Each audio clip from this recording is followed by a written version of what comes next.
You're listening to Fade to Black with your host, Jimmy Church, on the Dark Matter Radio Network. Don't run and hide. Don't be afraid. Don't turn away any longer. The truth will set you free. And now, your host, the captain of conspiracy, the prince of paranormal. This ain't your daddy's radio network show. This is Jimmy Church, Fade to Black.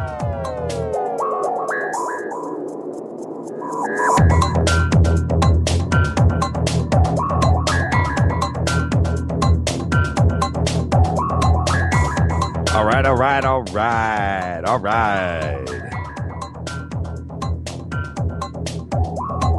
Yeah. What's up, everybody? This is Fade to Black.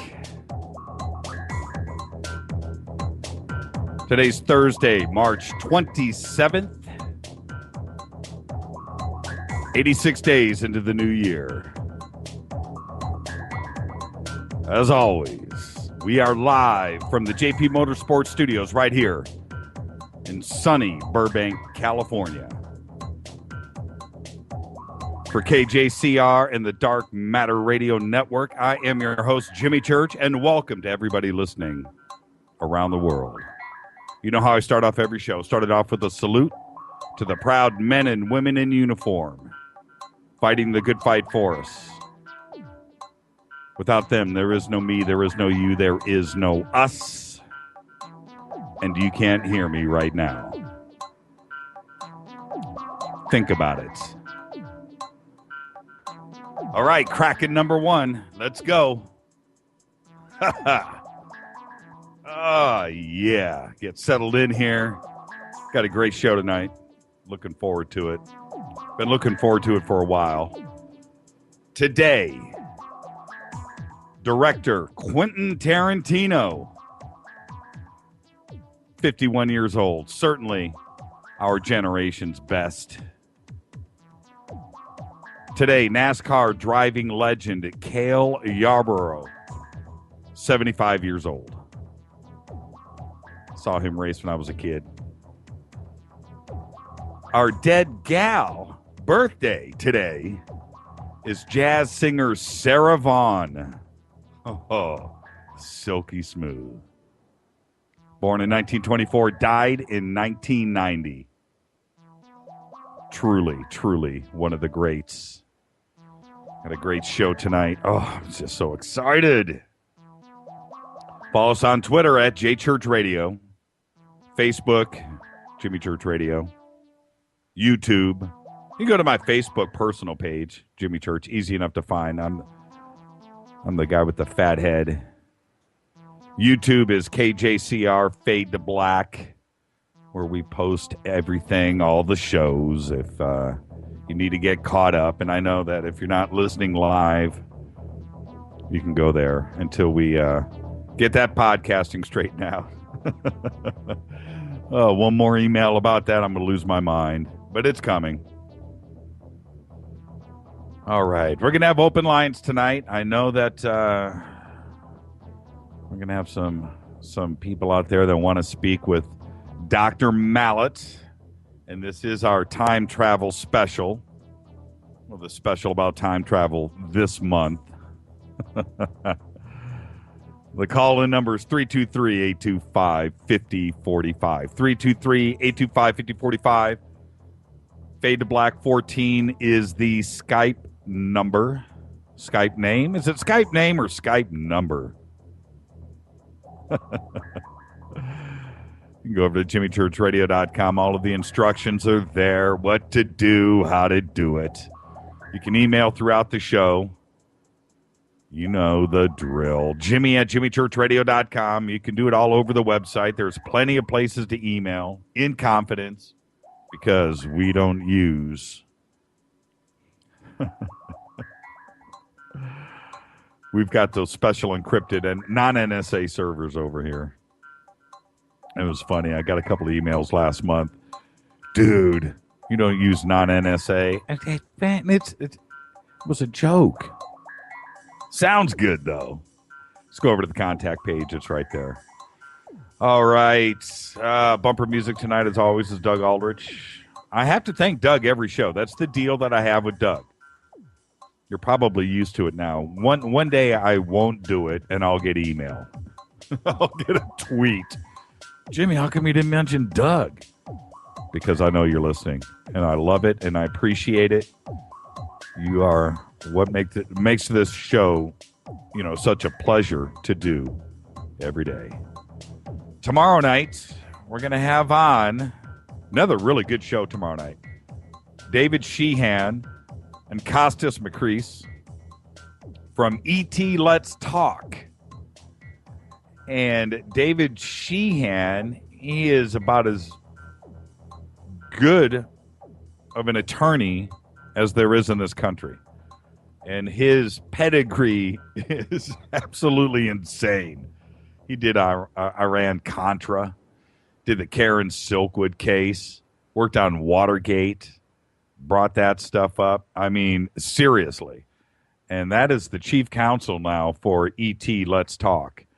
And, well, I suppose that when we make contact, we have to have some type of legal representation. Take me to your leader. Here he is, David Sheehan. You got to talk to him to get to us. But that's tomorrow night, and it's going to be great. And I'm looking forward to that. Tonight's show, the man himself, Dr. Ronald Mallett from UConn. And I mentioned it yesterday on the show about the Sweet 16. UConn made it in. And Ronald didn't know. And I'm going to bring it up tonight. I just got to. Playing Iowa State tomorrow night. Okay. Let's see. What is going on out there? Well, what's different today than yesterday with the Malaysian plane? Anybody got any guesses? How about nothing? The plane is still missing. And what we know different today than yesterday is absolutely nada. Approximately, I was doing some math today, over 500 items have been photographed and not one piece of anything found. The China pictures with their satellite were from the wrong ocean. The wrong ocean. The latest now, breaking right before the show, get this. And, I'm going to sound like some other radio guy that just makes stuff up. You know who I'm talking about. But this is no joke. The latest is the search area has now shifted 684 miles to the northeast of the current search area. Does anybody know what they are doing? I'll give you that answer right now. Nope.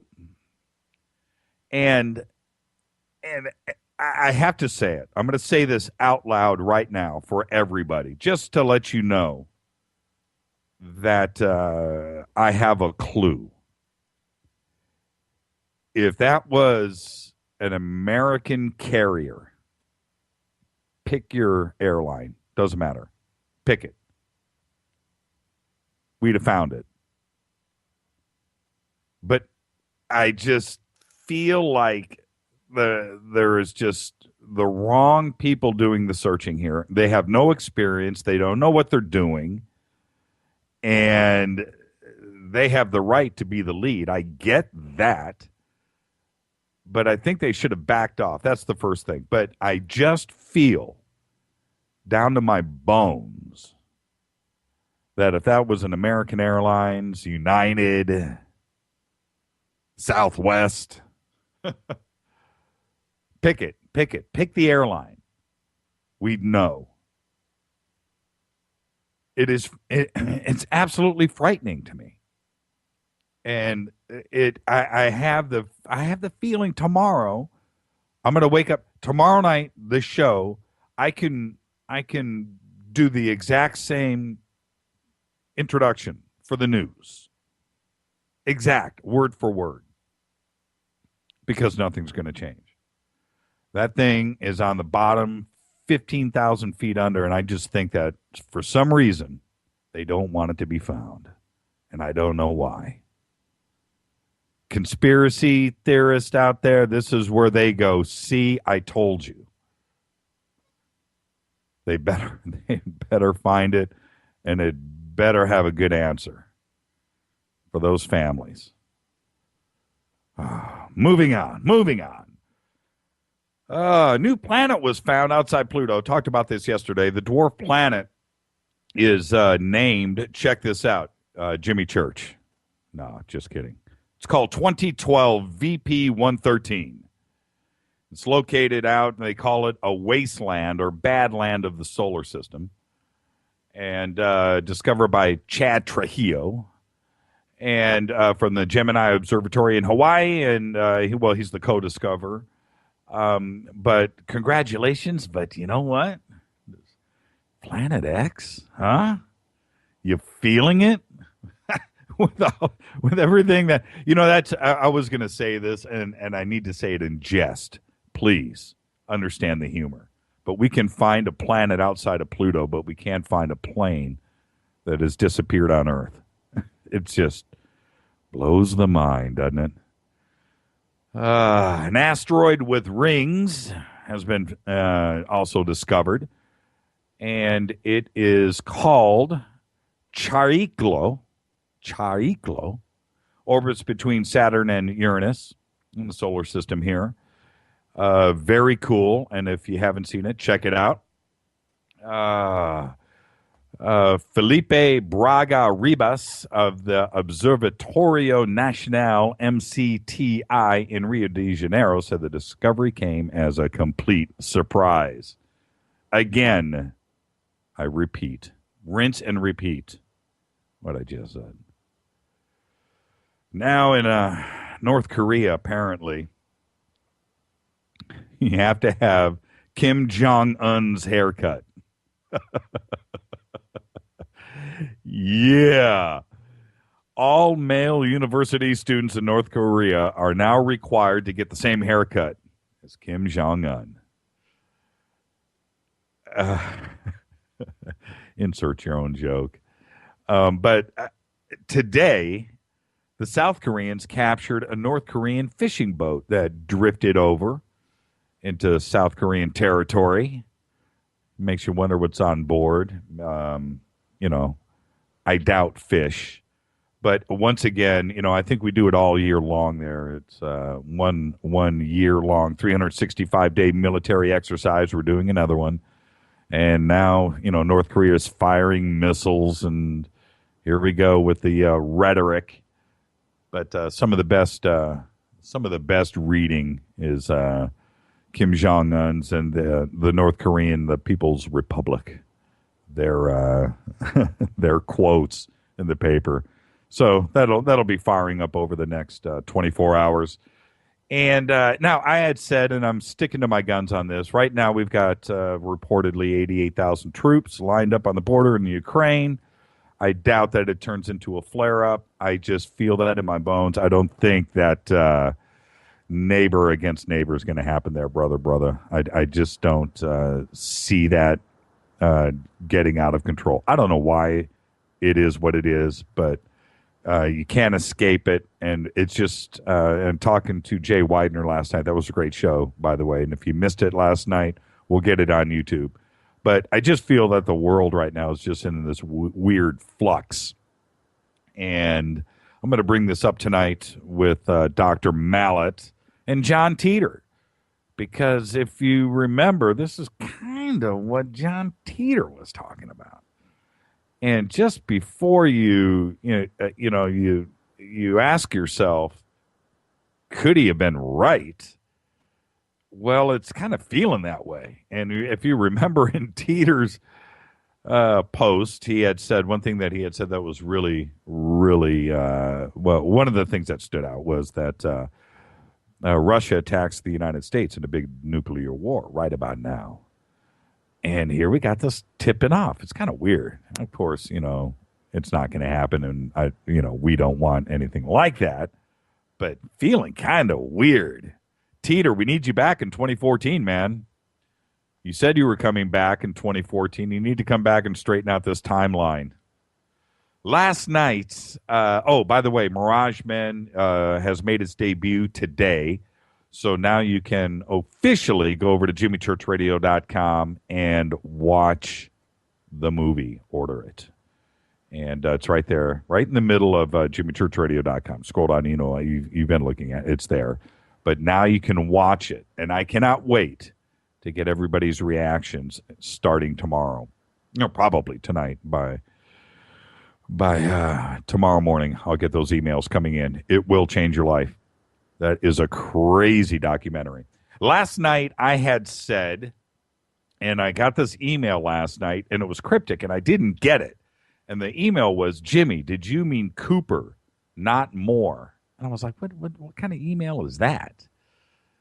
And so I'm settling into bed, got my iPad, and listening to old radio shows. That's what I do at night, by the way. I roll an old radio show, old Art Bell, and or Bill Cooper, and I'm doing that last. I went Bill Cooper. Oh, I said Bill Moore on the show, and I didn't remember it, but the email, and then it all made sense. I hadn't gone back and listened to it today. I just had to kind of think about it a little bit, and oh man. Bill, I am so sorry. I humbly apologize. And for those of you that are too young to remember or know, Bill Cooper was a conspiracy guy, radio guy. He's best known for writing Behold the Pale Horse, a book, conspiracy book, UFO conspiracy craziness book.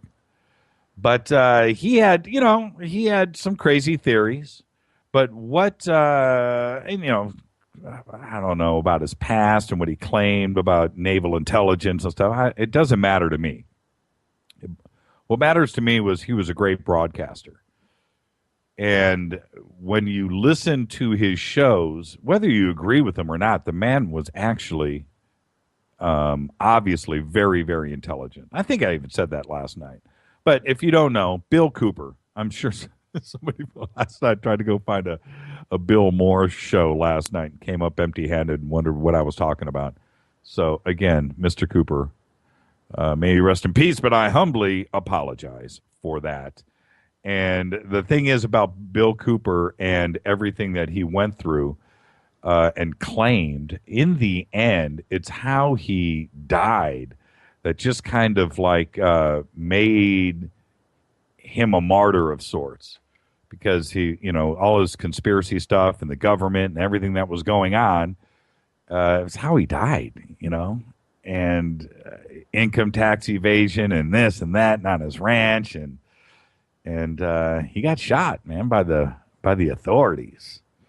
But I think he got one off before he went down, and so that's Bill Cooper.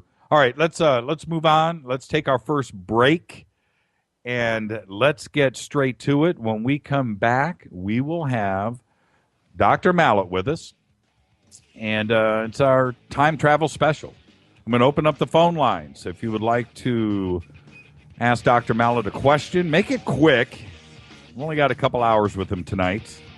But the phone lines are open, 323-825-5045. Shoot us an email to jimmy@jimmychurchradio.com. Got questions for Dr. Mallett? Pierce, the producers here. Make it good. Make me look good. Jimmy@jimmychurchradio.com. When I come back, Dr. Ronald Mallett. Stay with us, everybody.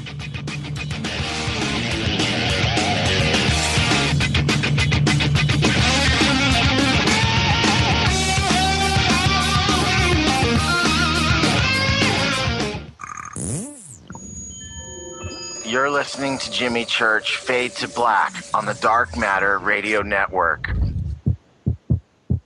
What's up, revolutionaries? It's me, Jimmy Church. Do you have an IRS or state tax issue? Well, I did, and I called national tax experts.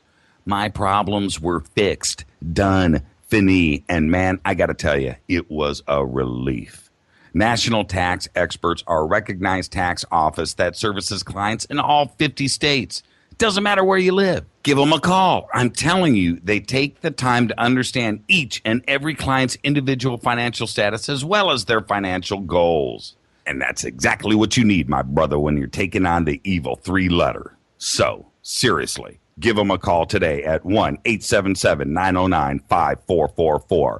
Again, 1-877-909-5444. Or go check out their website, www.nattaxexperts.com. That's NATTAXEXPERTS.com. Tell them Jimmy sent you.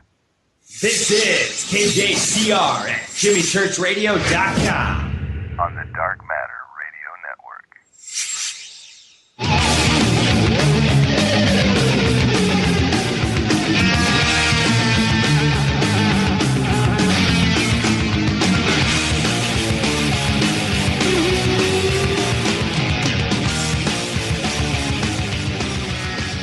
Hey, Bill, got your email. Is that better? All right. KJCR, this is Fade to Black on the Dark Matter Radio Network. I'm your host, Jimmy Church. Yeah, I got to hold back my excitement. I got to be cool. I do. Just got to tone it down, bring it down a notch. Shoot us an email right now.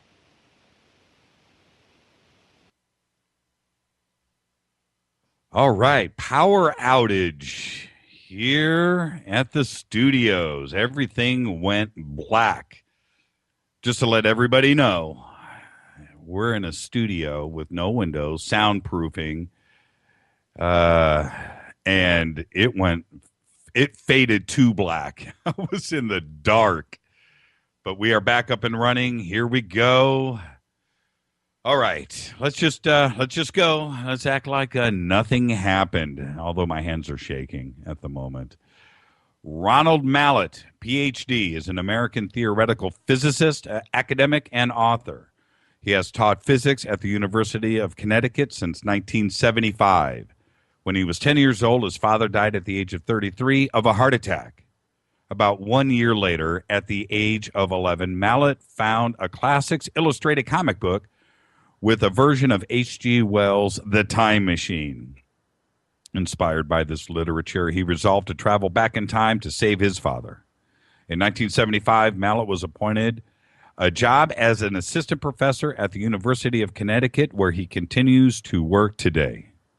His research interests include general relativity, quantum gravity, and the time travel. In 1980, Mallett was promoted to associate professor, and since 1987, he has been a full professor. Dr. Ronald Mallett, research professor of physics at the University of Connecticut. Welcome to Fade to Black. How are you tonight? Fine, thank you. That was interesting, wasn't it? You got to hear everything live. Yes, well, I know how these things can happen. It was so funny. And the thing was, my microphone was live when everything went black. You were on hold, but you could hear everything going down in the studio. So I assume you heard something. Ka-chunk. Right. Oh man. And I had asked you, I said, did you hear me cuss? Because I was just alone in the dark, and it was pretty crazy. So well, it's funny, you know, whenever I'm giving talks, one of the slides that I have at the end, it's I'm a theoretical physicist, and I have an experimental partner who's going to actually do the hardware that's going to demonstrate my theory. But the slide, it's one of these, I think it's a Gary Larson slide, but in any case, it illustrates, I usually say to people, well, I know that when we finally get things up and going and we finally switch things on, that the following is going to happen. And on the slide, it has this scientist switching on the time machine, and he says, something's going wrong, it's going back 1 minute. Something's going wrong, it's going back 1 minute. Something's going wrong. When I was, we're going to get to you in a second, but when I was, back when I was in school, this was probably, I got to think about this, but many, many years ago. And I had to write some type of creative short story, and it was, probably English something. And so when I wrote this, I used to work at Bell Laboratories, and I didn't know what to write about. I didn't have anything there, but I had to turn in this paper the next day. And I wrote this time travel story. Now, this was probably, 30 years ago, 35 years ago, a good chunk of time ago. But the time travel story that I had written, looking back, it was just kind of interesting. It just said I stumbled into a laboratory, at Bell Labs, where there was some guy working on an experiment, and he told me what was going on. And I went back later into his lab and went back in time, and then came back, lived my life again, and went back into the laboratory and stepped back into it, and then started it all over again, and got this loop going. So that's, although I had a fascination with time travel, looking back and remembering that I had written that short story is fascinating because of all its mistakes, but also all of its innocence, because of why I wrote the story is that we are all fascinated with it, aren't we? Yes. As a matter of fact, that's the thing. I think it's actually a very basic thing that we have within us, I think, as a human species. I mean, I think one of the things is that we wonder about what's going to happen next. I mean, I think that's part of it. I mean, we just simply, what's going to happen, in the future? Not just simply individually, what's going to happen to my family, but what's going to happen to the world, to my country. And we also think about the past. I mean, we also say, gee, what if I could have done this differently? Or what if I could, change things? And so I think that's actually a very basic human emotion. And so it's not surprising that this is something that touched you and something that you were curious about. And I think that's a general fascination. With H.G. Wells, just let me say this. See, I'm so excited about you've got me out of my comfort zone. This is just going to be a 2-hour conversation of I have no questions. There's nothing premeditated, but that's all it is. It's just free form, and we'll see where it goes. You and I were talking earlier this week, and then today too as well, which was I decided to have a little bit of conformity tonight. In that, in the first hour, and of course the phone lines are open, and you've got a lot of fans out there, Doctor, and so if anybody has a quick question, you can certainly call 323-825-5045, and we'll get you in. But the first half of the show, I kind of want to have some fun, because I very rarely get to talk to somebody about time travel that knows time travel. And so the first part, let's have some fun and let's just talk philosophy and emotions. But and then in the second half, I actually want to get a little bit technical, and I have a couple of ideas I want to throw out there to you too as well, and we'll save that for later. Okay, so so now with you, there's a few things that stand out, and they're all in your book, but there's a few things that stand out, and it wouldn't be right if I didn't address them out of the gate. First off, you chose a career. You're African American. It's like the pink elephant in the room. So let's just go straight there right now. Was that a challenge, or did it? Because you're going into a field that is dominated by anything but African Americans. So was it? But in some ways, was it easier for you? Did it energize you? And or did it not affect you at all as time went by? No, yes and no. I mean, the thing is that I was so motivated about what it was that I was going to do that I wasn't going to let anything stand in my way. However, I knew that I was going into a field where there were extremely few African American physicists. In fact, when I got my Ph.D., which was in 1973, at that time in America there were 20,000 Ph.D. physicists. Okay, out of that 20,000 Ph.D. physicists, I was one of 79 African American physicists. In other words, I was among the few in the field.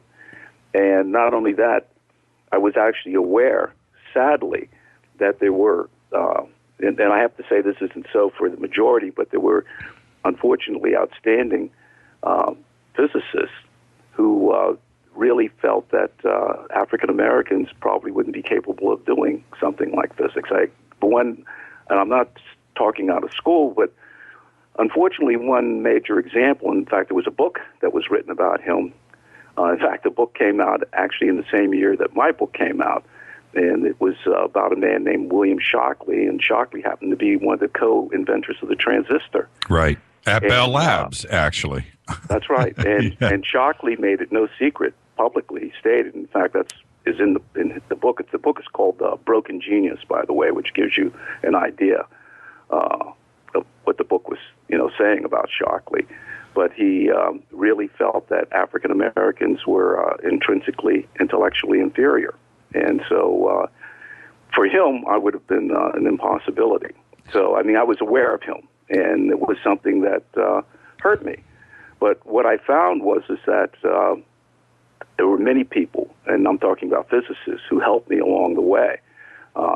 Just a couple of examples, but outstanding for me was my thesis advisor, who was a white male, Gordon Fleming, and he was really colorblind, color and gender blind, I should mention. He actually had the largest group of female students working with him, and I was the only African American working with him. But Fleming was one of these outstanding physicists who, what he was concerned about, which is the way I feel, is, can you do the work? And to me, that's always the bottom line, no matter what field and endeavor you're in. It doesn't matter what your race or gender is can you do the job? And that was, so with people like that, helping me, it encouraged me. So even though there were these other examples, I knew that there were people out there who would just judge me on the basis of my ability to do the work. When you guys, when I say you guys, you physicists, I'm sure you guys get together once a year somewhere and talk about ideas, a convention. Do you do that once a year? Do you guys all get together somewhere, a certain group, and talk about what's going on? Oh, yeah. As a matter of fact, the American Physical Society has its meetings annually, and that is the biggest convention. I should say that physicists generally love meetings, and so I'm serious. So there's major meetings going on at some part of the world all the time, and even in academia, and my not only my department but every department, we have speakers who come in to give colloquia weekly, and within that, there's subdivisions of our own individual fields, and we have people coming in and giving seminars. So there's this constant activity within the community to find out what it is that each of us are doing, because that helps inspire us and encourages us about whatever it is that we're doing, both in a corrective way, I should say. At seminars, physicists can be very in your face about if they think you've made a mistake. I mean, they're saying, this equation, I'm not so sure about this, or this idea of yours, it doesn't seem so logical. So you have to make sure that you're being correct, and that's the other thing. Whenever are you saying? Well, that's if I'm understanding you correctly, you're saying that the competition is pretty fierce out there amongst the physicists. Yes.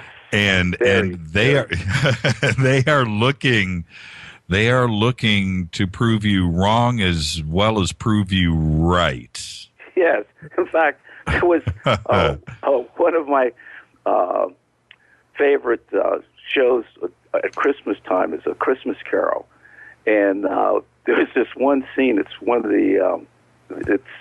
the best versions of it of Dickens' Christmas Carol with Alistair Sim, and he plays Scrooge, and he comes home finding out that his partner Marley has died. And before he even gets into the door, just as he gets in the door, there's an undertaker that's there. And the Scrooge says, well, you don't leave any dust under your feet. And he says, our profession is a competitive one. And I always laugh when I see that because it makes me think of, in a way, of our profession. It is very competitive. And the thing is that we struggle with trying to understand how the universe is put together. We're trying to understand it, the smallest and the largest, and we want to make sure that we understand it correctly. And so it's something that is important. In fact, when if you feel that you have an idea that's developed, and sometimes people have a different notion when they think about what scientists mean by the notion of having an idea, that it's just something you say, well, gee, I had this idea. What it means, as far as theoretical physicists are concerned, is that you have a complete mathematical model that describes in detail your work based on prior physics. And the thing is that your work goes to a referee journal. What that means is that the people who are reviewing your work, you don't know who they are. They know who you are. And you can have your work rejected if they don't feel that it's met the criteria of being correct. How many other physicists are aggressive into time travel and time machines? Can you count them on one hand, or is it just you? No, I mean, I would say, and here's the interesting thing: whenever you read the technical papers that physicists write, you rarely find them stating anything like a time machine. The code word is a closed time-like loop. Right. That's the phrase. And the thing is that, and there's actually quite a few papers in which physicists are looking at closed time-like loops that are produced in various ways. So, no, I'm not the only one. And fortunately for me, I feel that I'm not, because when I began in this profession, that was something that was not the norm. I mean, there wasn't very many papers talking about the possibility of time travel by professional physicists. And so I kept it as a secret for the most of my career because I felt it would be professional suicide. Of course. Talk about it. Right. It's only because the generation of physicists that I've grown up with have grown up with Star Trek, and they're much more open now to talking about these things. But still, as I said, one is sort of semi-cautious, but now at least we're able to discuss this thing without thinking that we can look over our shoulders and see if the guys in the white coats are coming after us. Have you been visited by the white coats at least once? No, but at times I was afraid that if I said anything that I might, or worse, that I wouldn't get tenure. So, well, and you also it would be worse than get the guys in the white coats. Well, not only that, Doctor, but can we? Is Ron okay, or shall sure, okay?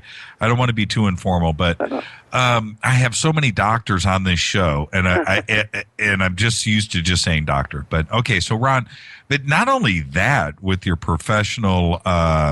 With everybody that you work with on a daily basis and communicate with, but it's your family too. You don't want to be Uncle Ron, the crazy, the crazy time travel guy at Thanksgiving dinner. And there's that aspect of it too. And one's got to commend you to not only be committed, but also assertive and not take your foot off the gas. Yeah. Well, I mean, the thing is that there was a way of doing it, and I think it was a way that might have been shared with some other physicists of my generation. One of the things that I realized very early on in my career was that I could study about time travel and the behavior of time within Einstein's theories by studying objects that affected time. And one of the most dramatic of those objects are black holes, which actually can alter time. And so the thing is that, in the way in which I like to state it, in fact, is that, physicists considered black holes to be a, crazy idea, but it was considered to be legitimate crazy as opposed to time travel. So by studying black holes and how they affected time, I was able to build a career around that, and sort of, as I said, a legitimate career. So there were ways in which I was able to use a cover story to keep my career on track, but at the same time understand more and more deeply about the nature of time. There's okay, you know what? I have so many things on the front of my brain that I've got to start asking. So that I want to. I'm compelled, but I'm going to time travel back 30 seconds and pretend I didn't say that. And but I want you to tell us the story. Tell us the story about your father. I can only imagine at that age, what you go through. Not only your age, but his age too, as well. Very young. Oh yeah. The thing is that, and this was the thing. I mean, he didn't look ill at all. I mean, he was one of these people that it's one of those things that I wished I could have asked him what motivated him to come from the poor background that he had come from. He grew up in Claysburg, Pennsylvania, and his father worked in a very menial job as he did bricks. He made bricks. He worked in a brickyard, and that was the main industry in that little town. And the thing is in fact, his father died of silicosis, so-called white lung disease, when my father was only 12 years old. So that affected him. And the thing is that when he got out of high school, he went into the Army. This was the Second World War, and he was a battlefield medic. And somehow he decided that he wanted to become an electronic technician. And when he got out, he used the GI Bill and moved us to New York, to the Bronx, where he finished in this radio institute. And he learned this trade of being an electronic technician and repair televisions. And I have to say, everyone thinks their father is particularly special in ways, but I have proof of some of the things. One of them is that my father was so good at his trade of fixing televisions that whenever certain celebrities came in town, they actually asked for his services. One of them, a lot of people may not remember, Walter Matthau. He was a very famous actor in his time. And I have an autographed picture of him, thanking my father for fixing his television set. So he was very good. But even though he worked hard at his craft, he had a lot of time for us. I was the oldest of 4 children. And he would let me carry his toolbox home, and I thought the sun rose and set on him. I mean, I just really thought there wasn't anything that he couldn't do, and there was no man that was more handsome, and that he was brilliant. And he loved poetry. He loved classical music. And he would require us to listen to classical music. And he was trying to make himself into a cultured individual as well as a technically proficient one. But as I said, he looked like he was perfectly healthy. And he just suddenly died of a heart attack when he was just 33. And as I said, I was 10 years old. And for me, the world just came to an end. I mean, when I say came to an end for me, it really did. I even now in my memory, it seems like it's gone. It went from color. In The Wizard of Oz, she goes from Kansas, where it's black and white, into Technicolor, where it's Oz. Right. For me, it went in reverse. Right. I was had been in Oz for those first 10 years, and all of a sudden I was in Kansas after that. Yeah, he gave you all those reasons to admire him and love him. It wasn't, he wasn't the opposite of that. You know what I mean? And and you're 10 years old, so it's not nothing's going to hit you harder than that at that age. Exactly, and I really didn't care whether I lived or died. I mean, and I went from being happy kid to really very depressed kid. The thing is that he left a lot of gifts for me. I mean, when he would bring me things like toy gyroscopes and crystal radio sets, but also he loved reading, and that was one of the things that I picked up from him. And I loved reading science fiction as well as these classics illustrated, which illustrated the major classic works. I mean, they went everywhere from Shakespeare's works to science fiction. And so when about a year after he died, I came across really the book that changed my life. And as you mentioned, it was the Classics Illustrated version of The Time Machine by H.G. Wells. And right on the very first page it says, and I still can quote it, it says, scientific people know very well that time is just a kind of space, and we can move forward and backward in time just as we can in space. And so when I read that, I mean, it was literally like the sky opened up. I mean, I thought, this is it. This is what I need to do, is build a time machine. Then I can go back and see him and tell him what was going to happen, and he'd change everything. So that became a passion. But as I tell people, it was a secret passion because even at 11, I was astute enough to realize that people were already worried about me, and it probably wouldn't be a good idea to tell them I wanted to build a time machine. So I kept it as a personal secret. The thing is that after he died, we plunged into poverty, and as you mentioned, it was an African-American family. And even though my mother had a high school education, she could only get jobs as a maid. And the thing is that I don't know how she kept it all together, but I had this book habit that I had to feed. And I remember I could only afford to get books at the Salvation Army, and you could get paperbacks for 5 cents. And I remember one day, this was when I was about 12, going on 13, I remember still clearly that I went in and I saw the second book that changed my life. It was a paperback, and it had a picture of Einstein on the cover of the book. And next to Einstein, it had an hourglass.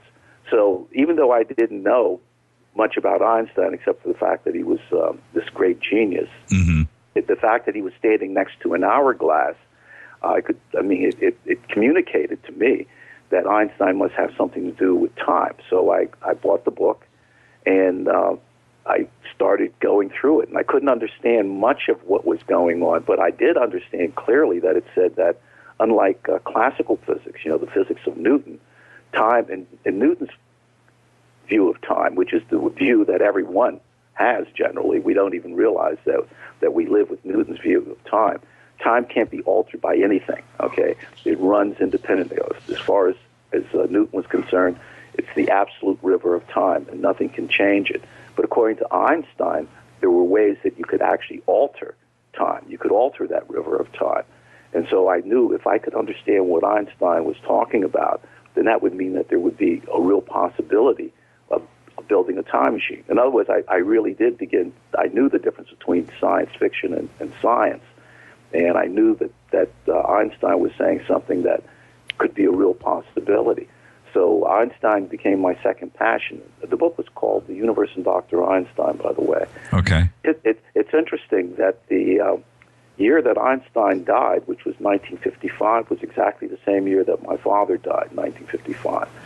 And I can remember he died some months before my father, and I can remember seeing the New York Times newspaper thing that had it was a front page news that when Einstein had died. But I always thought that was an interesting coincidence to me. But that was the beginning for me. If I cut you off, I'll let you finish. Sure, no, okay. There are so many different in science fiction and in movies and so forth. There are so many different views of time travel. Of course, the classic one for all of us is H.G. Wells, still probably the best story. But you have all of these other popular views of it. And Back to the Future and Terminator, whatever, you just pick it. It's out there. There's different views. Is any one of them correct in that going back in time, going forward in time? Can we do both? Would it be with a machine? Would it be without a machine? Would it involve a black hole or not? You're working with laser. I mean, what is is there anything that we can kind of pin our hopes on as like maybe being the most accurate? Yeah, that's a very good point, Jimmy. The thing is that I think what it's important for people to realize that time travel stories began before H.G. Wells. As a matter of fact, I'm from Connecticut, and Mark Twain. Oh, of course. Wrote one of the earliest time travel stories, A Connecticut Yankee in King Arthur's Court. The thing is that for me, what was important, and I was aware of that story, here's the thing, that for me, it was the fact that it was a mechanism that made H.G. Wells' story stand out. In other words, H.G. Wells, the title of his book, The Time Machine, in A Connecticut Yankee, it's like the guy gets hit in the head and he goes back in time. And, when you're dealing with a mechanism, that's something that you can actually do. You can actually say, oh, wait a minute, maybe I can actually build something. So you feel like you have some sort of a control over it. And I think it's not an accident, the fact that my father was an electronic technician, that made me feel that a mechanism was something that you could do, because it didn't happen by chance or happenstance or some miracle of genetics. And when you look at modern time travel movies, I think they can actually be sort of divided up into those two different broad categories, and that is a category of happenstance or genetics or mechanism. And those two broad categories are important, because if the person, in some of the science fiction stories, the person just has due to some genetic capability, they're able to travel back. For example, there's some very popular stories, The Butterfly Effect, which is a popular movie, and another one is The Time Traveler's Wife, yep. which is another one. But those the person, it's because of some sort of genetic ability, and what that would mean is hard to even understand in terms of real science. But it makes for an interesting story. But as I said, it makes it sort of like a special thing that could only happen if you happen to be, have a special ability, or if you happen to be unlucky enough to get hit by lightning, or some other thing. If we didn't wear a watch, if we weren't aware of our measurement of time, would we even know what time was? And the way that it paces. I think of my dogs, right? They have no concept at all of what time is. So when I leave the house and come back, is it years to them? Because they act like I've been gone forever when I get home, but I could maybe have only been gone for 10 seconds.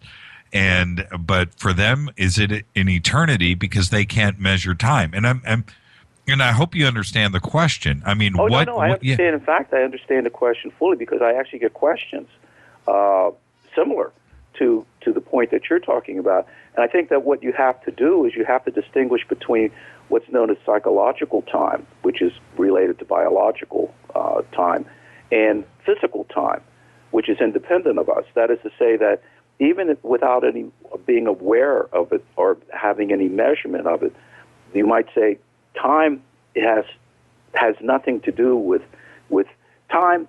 We use measurement in order to talk about time intervals, but time is independent of that.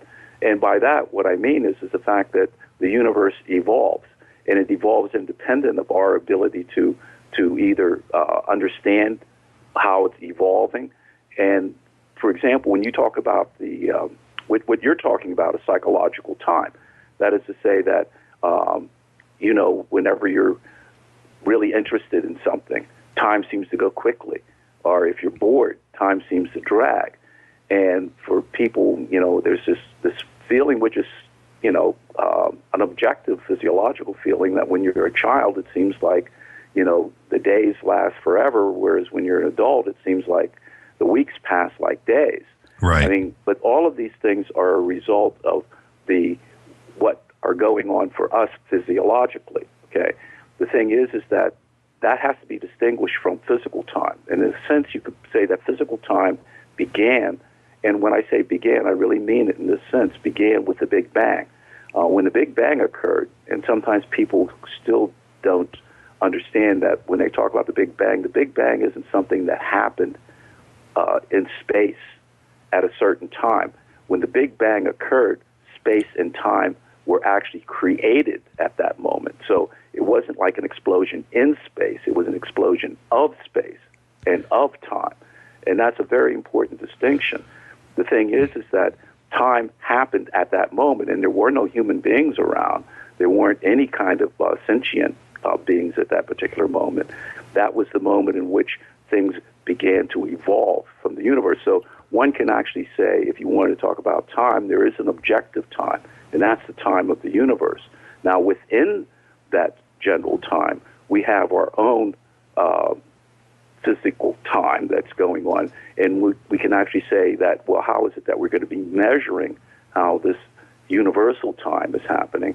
And then that's the way in which we set up our time, using the orbit of the Earth for years and using sundials in the beginning, and now using, electronic clocks. Those measurements are measurements of the independent physical time, whereas the process that you're talking about, as I said, is something that's, it's our memories are something that are laid down for us, biologically. And because of the fact that we have this cognitive ability, we can actually anticipate a future.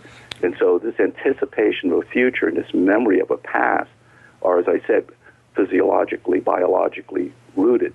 But there is an independent time that's alongside of that, which is physical time, and that's what physicists deal with. Right, and I see this is how my brain works, and sometimes not so well. But there's almost like three different time travel inventions that need to be created that would cover three different things, three different applications. One would be just like we were just talking about, some type of device that we would wear on us for those moments of boredom, to be able to, maybe it would be pain. We're in pain in the hospital operation. We need to speed that up. Okay, we need to get past that moment, the past of the boredom moment or whatever, and speed that up. And then the other one of extreme adrenaline and enjoyment, and it could be anything, let your mind travel there,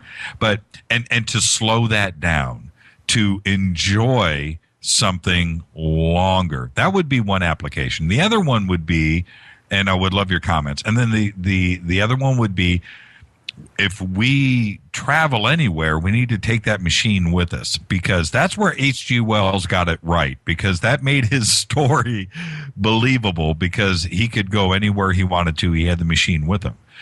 And the third one would be, if you went back with your, say, to save your father, right? Oh, Dad, you're about to have a heart. Let's get you to the hospital. Are you stuck there? Would we not see you presently? And that would be the third. So there's like three situations. Okay. Well, the thing is that those second two actually overlap.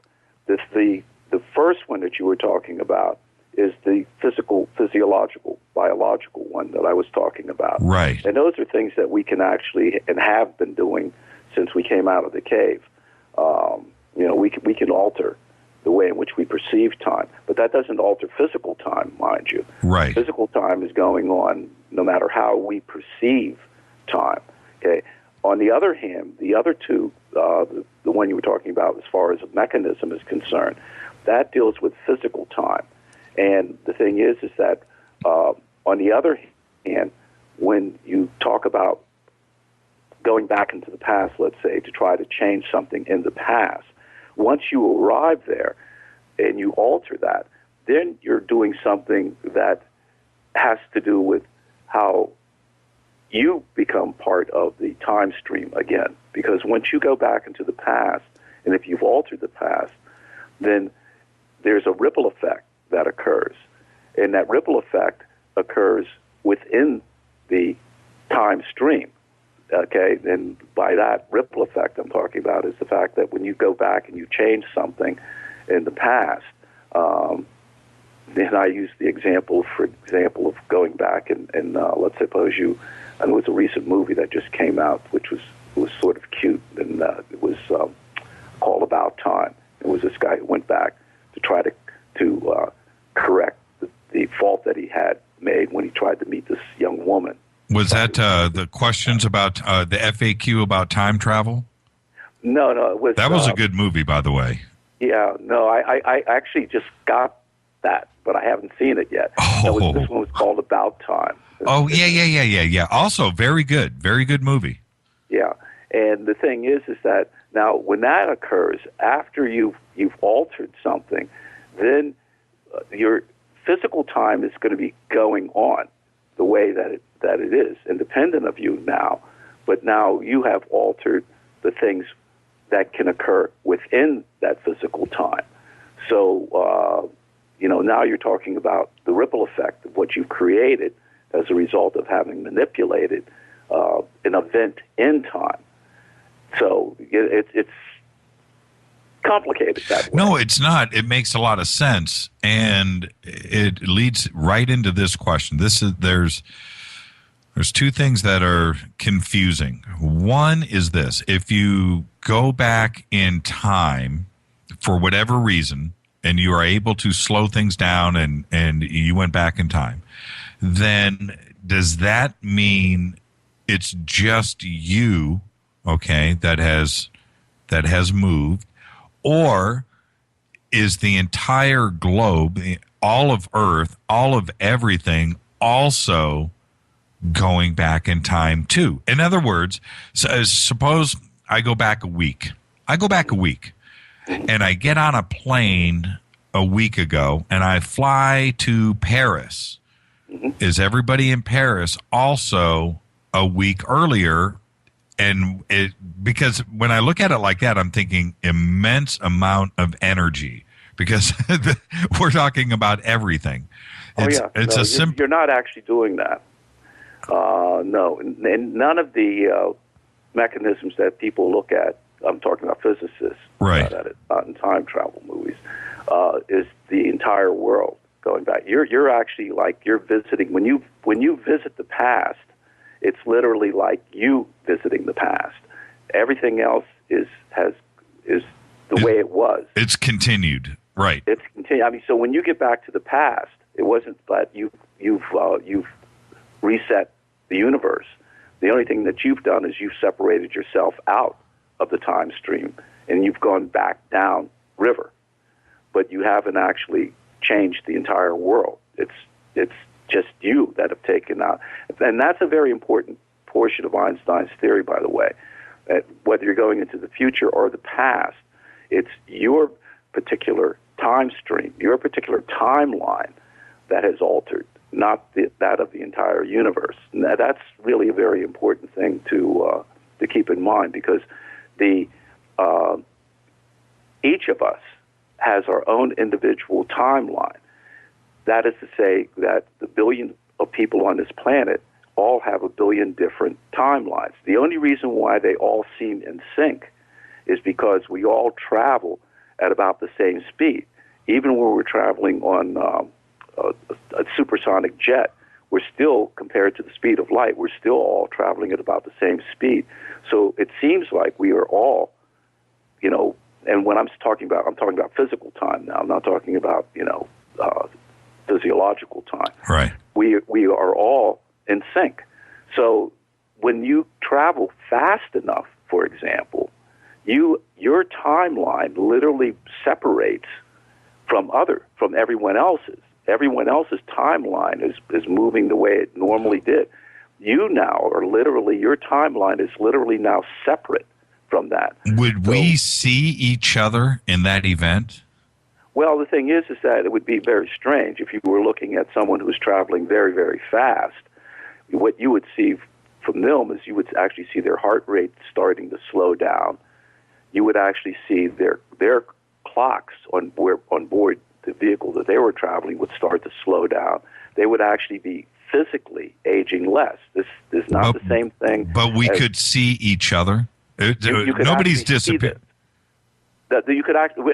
I'm talking about going into the future. I'm not talking about going. Well, into yeah, the past. exactly. So, in that event, if that was actually occurring in front of the two of us, you're going into the future. I'm standing in front of you. You're slowing down. Your heart rate is slowing down, and I'm normal. I'm Jimmy. Right. Your future Ron. But can we see each other? Are we physically in front of each other? No, you would be able to see. As I said, when you say see, what you're talking about is the light that's coming from that person, and you would actually see them slowing down. I mean, you would actually see that change. So it would be something that you would see. The interesting thing is that there's it's and once again. It becomes a very strange thing because in relativity, if you're just talking about you moving at uniform speed, then the other person could say that they see the same thing. So it's like, well, then how come you're saying that one person going in the future? You have to remember that there's more to it than that. When you're talking about traveling, you actually have to start a rocket. You actually have to start the rocket. The rocket has to get up to a certain speed. Then the rocket has to travel out to some place, and the rocket has to turn around and come back, and then it has to stop. That is what makes a asymmetry between the two people, because if I'm here on the Earth and I'm watching you, I'm not experiencing all of that. I'm staying at exactly the same speed, but you're going through all of these changes. Right. And it's all of these changes that makes the difference between you really traveling into the future and my being the one that just simply is not. And the one thing that is hard to get my brain around, but this is the best way to kind of illustrate it. So, yeah, the rocket takes off. We watch the rocket from Earth, right? Light speed, heads out, and 50 years later, right? Now we go from I'm 25 years old when the rocket takes off, but now I'm 75. Right. And the guy on the rocket is my best friend. He leaves at 25 years old. Right. And now Ron, you've passed on, right? It's 50 years later. I'm now 75 years old. The rocket comes back, and my best friend steps off, and he's a couple hours older than when he left. But what he's looking at is we've waited 50 years, and that is an example of time travel.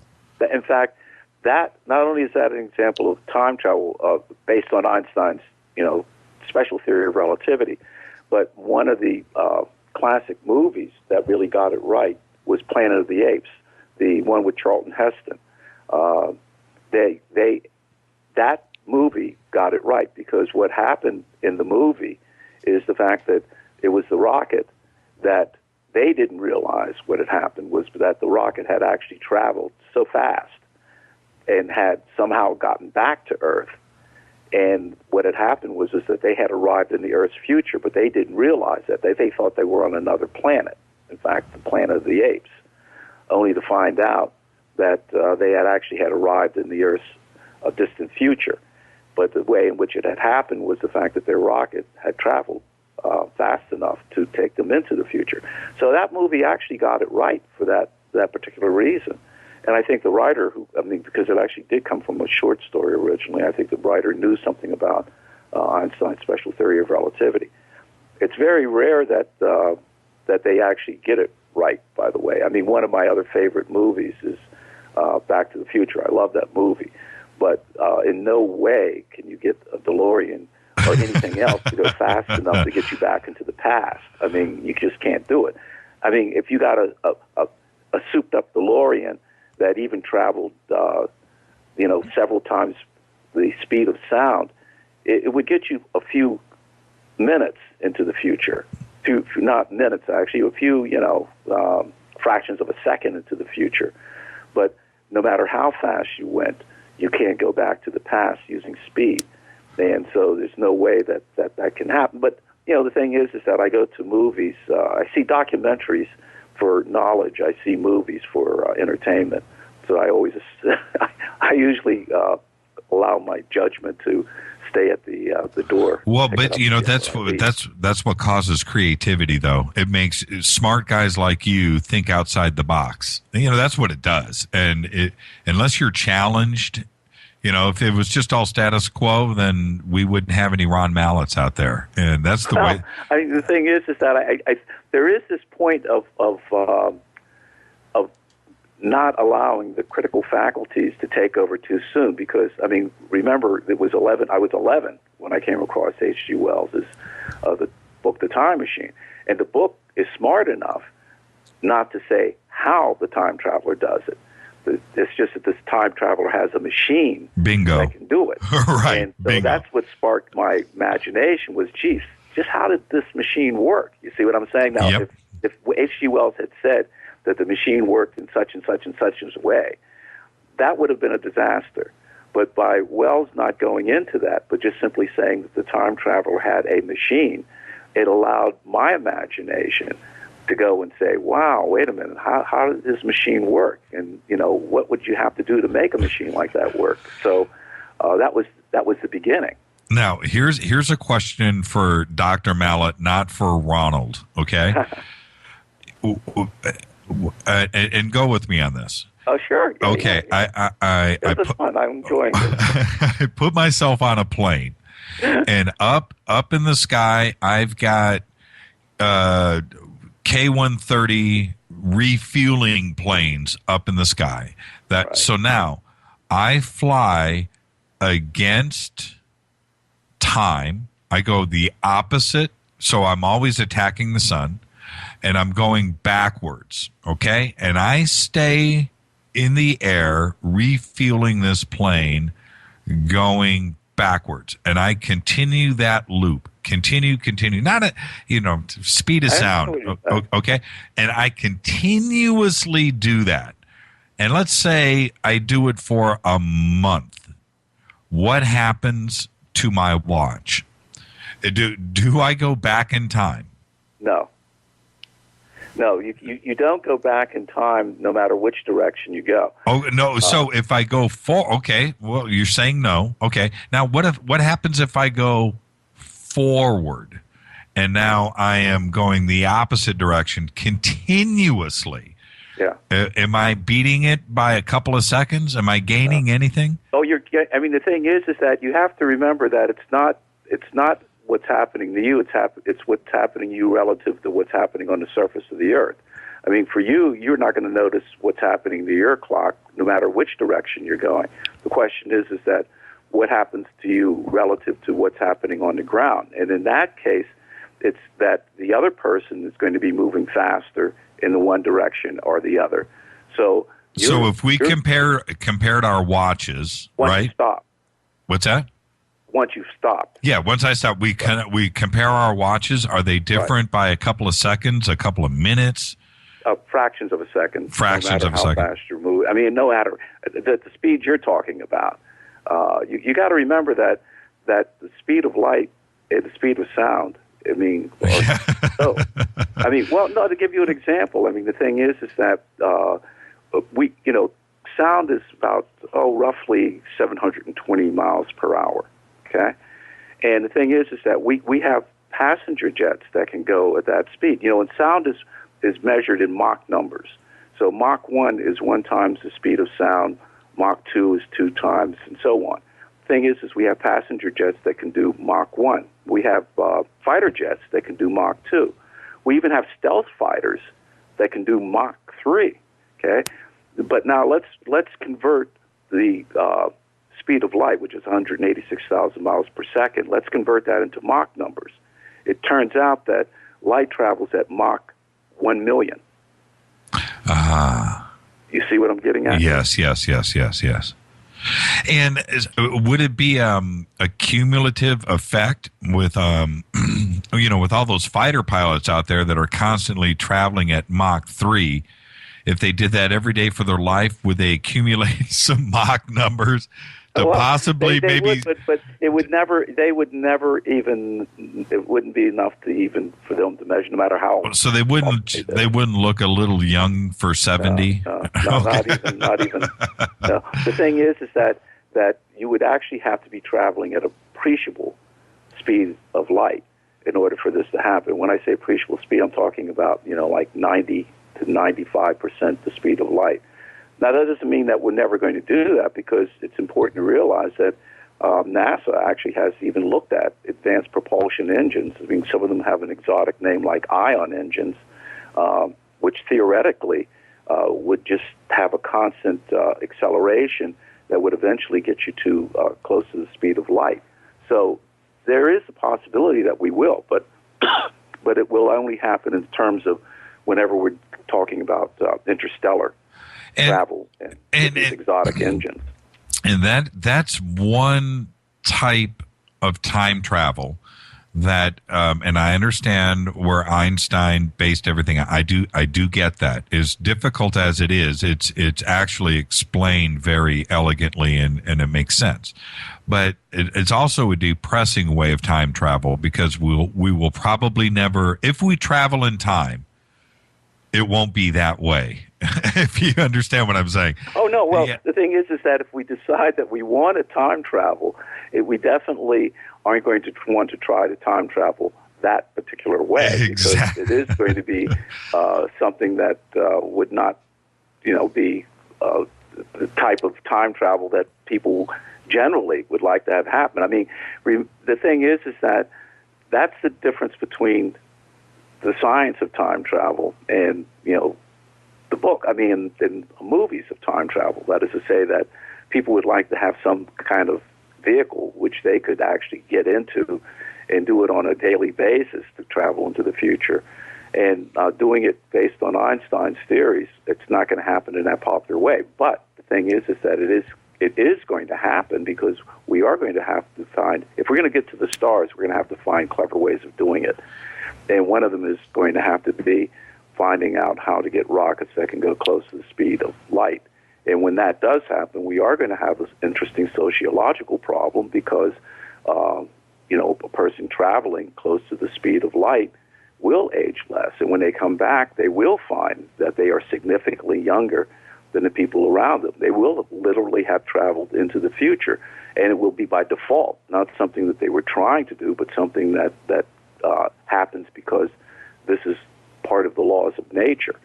So that's just something that's going to be part of what we have to deal with. Although I think that we're probably going to have to try to be a little bit more clever than that. And that's where Einstein's second theory comes in. Well, with okay, I'm going to ask you a couple of fun questions. With what Stephen Hawking, when he had said there are no time travelers, because I sent out invitations to a party and nobody showed up, right? Oh, yeah. Okay, that famous story. But do you think, because you're right now, you're in the now working on your own ways to manipulate time, and we're going to actually jump into that in just a second. But if you're doing what you're doing now, I just would have to assume that among us right now, somebody has traveled back to us. It would only make sense, but maybe we don't necessarily see them. Does that make sense? And do you believe in that type of theory? No. And the thing is that the reason why, once again, is physics. And it's simple as this. In fact, Hawking, by the way, has gone back and forth on this sort of thing. But yes, he has. That's beside the point. The thing is that the answer is very simple. You have to remember that in order to manipulate time, you actually have to have a mechanism to do it. And that's important, because whether we're talking about black holes, wormholes, we can get into all of that a little bit later, but the thing is that, or the particular way that I am suggesting by using light, all of these things have to start at some particular point when you're manipulating. Just simply say, let's go H.G. Wells here for a moment. Let's just simply say that we have a machine that can manipulate time. okay? And we don't say how it does. It just does it, okay? The thing is it has to be switched on. When it's switched on, that's when it begins to manipulate time. So I turn it on today, and let's suppose that I leave it on continuously for 10 years, okay? Now, what happens is that time is being continuously manipulated by the device within its region, mind you, for 10 years. That means that 10 years from now, someone could send a signal or theoretically come back 7 years, 5 years, all the way back up to the time the device was turned on. But they can't go earlier than that because the device wasn't on earlier than that. It's like, you can't get something from your radio before you turn it on. Right. That's a crude analogy, but it's roughly the same thing. In other words, it's the device that's creating the effect. So the answer to Hawking, which is a simple one, and it's one that other physicists have, mentioned besides me, is the fact that we're not seeing, time travel tourists from the future just simply means that a human scale time machine hasn't been invented yet. And as a matter of fact, I tell my students that if someone claims to you that they are a visitor from the future, I tell them, first, be very polite to the person, because you don't know what this person's mental state is. But be polite to them, and then just simply say, well, that's nice, show me your device. Because if they have traveled from the future, they have to have materialized into a device that created the effect. They cannot just simply pop out of... Oh, I got you. And that's the simple answer. Do you actually, at UConn, do you actually have a time travel class? No, but I actually give talks on it, yes. But in a sense... I mean, time travel 101.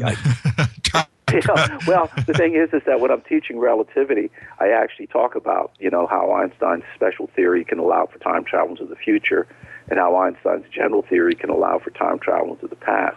So I talk about it, and when we get to those appropriate parts, but I don't go into the details of, let's say, now, this is how you would actually build a time machine. No, I don't do that. Although, as I said, I do give talks, general talks to the public and and at universities about the possibility of time travel based on science. Okay, we have some very smart listeners here, and I've got a bunch of email that has come in. This is the first one, and I'm going to throw this out there at you. Let's see if you can understand this here. Okay. Sure. It's just, Jimmy, awesome show. Does Ron follow string theory? If so, one day will we unravel the harmonics of strings like we are doing with DNA in humans? Will we learn how to create different elements by controlling the harmonics resonance of the strings? Yeah. Well, the thing is that clearly the person understands that the notion behind string theory is the fact that different particles are a representation of, in a sense, the various harmonics of strings. But the thing that one has to realize, and sometimes it's overlooked, is that these strings are not vibrating in 4 dimensions. They're vibrating in 10 dimensions. And the thing is that the problem is that we don't know how to control anything other than the 4 dimensions of space-time that we have. So, and that's a problem, because in the basic theories that deal with string theory, we don't know how these other dimensions are really dealt with. I mean, we've done things like curl the extra dimensions up into a little ball, so we can say that the reason why we don't see them is because they're so teeny compared to the others that we really can't see them. But that's, to me, is a little bit, I don't know. But the main thing is that if we ever do find a way of manipulating these other dimensions, then we probably will be able to create particles that way. But we do create them anyway, just by using particle accelerators and using enough energy to create them. I mean, just the old basic equals mc squared. You put enough energy into a region, you'll start creating mass. And that's the way in which we can actually create particles even now. Well, he goes on, and he actually answered the question. This is from Brad. He says, also, what is the possibility that we might create a stringlet that unravels the universe? And you were kind of just touching upon that right there. Yeah, not by any, physical mechanism that we know of. Right. The thing is that no. Now, I'm also confused, and I've listened and followed you for years. I'm confused about a couple of things, and I know this is all theory, but most physicists will tell you that going backward in time, for some reason, back in time has been poo-pooed on. That we can't, that won't be possible. It'll only be into the future. And for me, I think the future would be the one that would be difficult to go into because it hasn't been done yet. Going back in time, we know that it has happened. So it's confusing to me. Can you help me out here and explain why? That's, once again, it's because what you're doing is merging the notion of physiological time with the notion of physical time, which is to say that when you talk about the future hasn't happened, and when you say the past is something that we remember. Forget human beings and forget our perception of time. Okay. Let's just think in terms of the universe having been evolving since the Big Bang. Okay. Okay. Now the thing is that what you have to realize is that when you're talking about traveling into the future from the standpoint of special theory of relativity, okay, your time stream disconnects from the other time stream. So, in a sense, you now have a separate timeline with a separate future that is independent of the future of the rest of the world. The rest of the world will be moving on without you. When you reconnect with them, in a sense, upstream, then you become part of that time stream again. So the thing is that that's really actually easy to go upstream in a way. I mean, it's a crude analogy. It's easier to go with the current than against the current, right? Right. The thing is that here you're actually moving away from the general time stream and then coming back to it. When you're trying to go back in the past, that's another thing altogether. Remember I said that you can't do that by using speed. No matter how fast you go, you're not going to be able to go back into the past. From the standpoint of Einstein's special theory of relativity, time travel into the past cannot happen. And I remember when I was a child and beginning to try to understand Einstein's theory, it was much later that I actually came across Einstein's general theory of relativity, which in a sense, historically, it was later that he developed that theory. But it wasn't until I began to understand what the general theory of relativity had to say. And this is important because one of the first people to actually say that Einstein's general theory of relativity could lead to the possibility of time travel was one of the most famous mathematicians of the 20th century. His name was Kurt Gödel, and he was a colleague of Einstein's at the Institute for Advanced Study. And Gödel was important in mathematics in his own right. I mean, essentially, I won't go into what he did, but essentially what he did was to say that the sound basis on which we thought we built all of our mathematical ideas is not as sound as we thought it was. But the essence of it is called Gödel's undecidability. That has to do with the fact that you can't prove a system within itself. But coming back to what Gödel did, Gödel became really extremely interested in Einstein's general theory of relativity, and he actually wrote an essay, which he had published a more mathematical version of it. The essay was written for Einstein's a birthday celebration of Einstein. But in any case, Gödel showed on a mathematical basis, based on Einstein's general theory of relativity, that if our universe happened to be a universe that rotated as a whole, then there would be timelines in it. And then these timelines, and he explicitly says this in his essay, in which we could actually travel to the future or past just as we travel to other parts of space. So definitely within the framework of Einstein's general theory of relativity, time travel into the past is possible. Since then, other physicists have looked at other possibilities. And as I said, some of these other possibilities have to do with rotating black holes. It has been shown that rotating black holes lead to these closed time-like loops. Remember, I was telling you that that's the code name that physicists use. Right. Closed time-like lines. that these lead to the possibility. So within Einstein's general theory of relativity, it's absolutely possible that time travel into the past can happen. Now, you have to distinguish between can happen in principle and whether it's technologically, how technologically feasible it is. Those are two different issues altogether. One is it even possible in principle based on physics? And the other question is that can we technologically achieve it? And that's a different issue altogether. So I think one has to be careful when one's talking to a physicist to understand which it is that they're talking about, because sometimes it's not that they're saying that time travel to the past is not possible. What they're saying is that it's not clear how technically feasible it is. So it's important to understand that distinction. Now, see, right now, time is affecting this show. It's flying by. We need to slow it down, Ron. We need to slow it down. Now, I want to jump into, because time is slipping by. I want everybody to go to jimmychurchradio.com. Everybody knows right now what we're doing. We have a gallery set up for you on the homepage.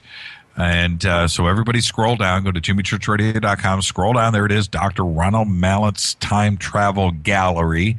And thank you for everything that you sent me. Now, I'm hoping that you got the files back that I sent you. Yes, I did. Okay.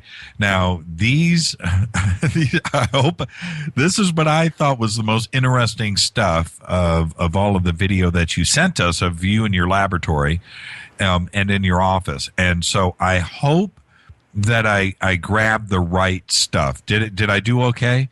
Oh yeah, no. I mean, this is the relevant. So I did okay. All right. Well, you did. In fact, you did excellently. Well, I watched all of it. So let's talk about this now. I mentioned to you earlier today that I have a couple of ideas. Now, I didn't say to you today what those ideas were because I didn't want you to just crush me before the show. But I think I've got a couple of really cool ideas. So maybe, well, I don't know. Now I'm nervous. But let's go to the first picture here, which I kind of grabbed these in order from the video. So this first picture, and I hope everybody's looking at it. This is in your lab. Are you looking at the picture right now, Doctor? Yeah. I okay. know exactly which picture you're talking about. Okay, so what are, for everybody out there, what exactly are we looking at here? Let's start on the left side of the picture, and then we'll go across to the right side. Sure. No, what you're actually looking at is a tube with laser beams going through, and is it would you call this a time machine? I guess you would have to. Well, not really. I would say that it's a prototype of a precursor that could lead to it. Okay. No, okay. Well, for a couple of atoms inside the laser array, would it be a time machine? The thing is that what's very, very, very important for your listeners to understand is that this is a mock-up. This is not the real experiment. Okay. This is actually a mock-up to give people an idea of what the real experiment would look like. Okay. The real experiment, and this is also another thing that's extremely important for the public to understand generally, is that unlike things like Back to the Future, where you can go in your garage in the DeLorean and with a flux capacitor, real scientific experiments are extremely expensive. And one of the things that we have to do just initially is what's called proof of concept. Right. Once again, it's important to distinguish in physics. There's a very, very definite division of labor between theoretical physics and experimental physics. Theoretical physicist is a physicist who uses equations to build mathematical models to try to describe how the universe works. Experimental physicists do experiments with hardware in order to see how the universe works. And they sometimes take a guide from theoretical. That is to say, a theoretician will say, well, if you do this and this, you're going to see such and such a particle. Or if you look up in the sky and you make these observations, you're going to see something happening in the universe. The thing is that, and sometimes experimenters have found something new, and they ask the theoreticians, does this make sense? What is this, saying? So it's a back and forth type of thing. I used the Large Hadron Collider as an example. It was predicted, and I'm sure your listeners have heard of a particle. It's called the Higgs particle, which is actually, since it's the fundamental glue that glues some of the fundamental forces together, but it also gives mass to some of the fundamental particles.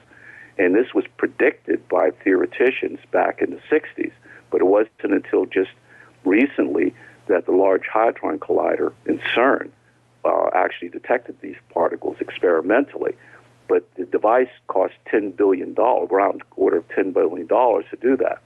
With my work, just the proof of concept that we're trying to develop, it's going to cost about $250,000. That's before we even get into the real nitty-gritty of the experiment. So what you're seeing is a mock-up of what the experiment would look like once we got sufficient funds to do it. So that's important to realize that. This is in no way an actual time machine, but it actually gives you a concept of what the device would be based on, and that is a tunnel of light, circulating tunnel of lasers, in fact, that causes a twisting of space and time. So that's what you're actually seeing. You're actually seeing a series of lasers that, if you look at the, I guess it's the third. Let's not jump ahead because only because the pictures go in order. So, and what I mean is this: on the left side of the first picture, right, you have. So, what is that? What is that set up on that side? On the left side of it, that's just the apparatus. That's the power supply. Okay. That's needed to power the lasers.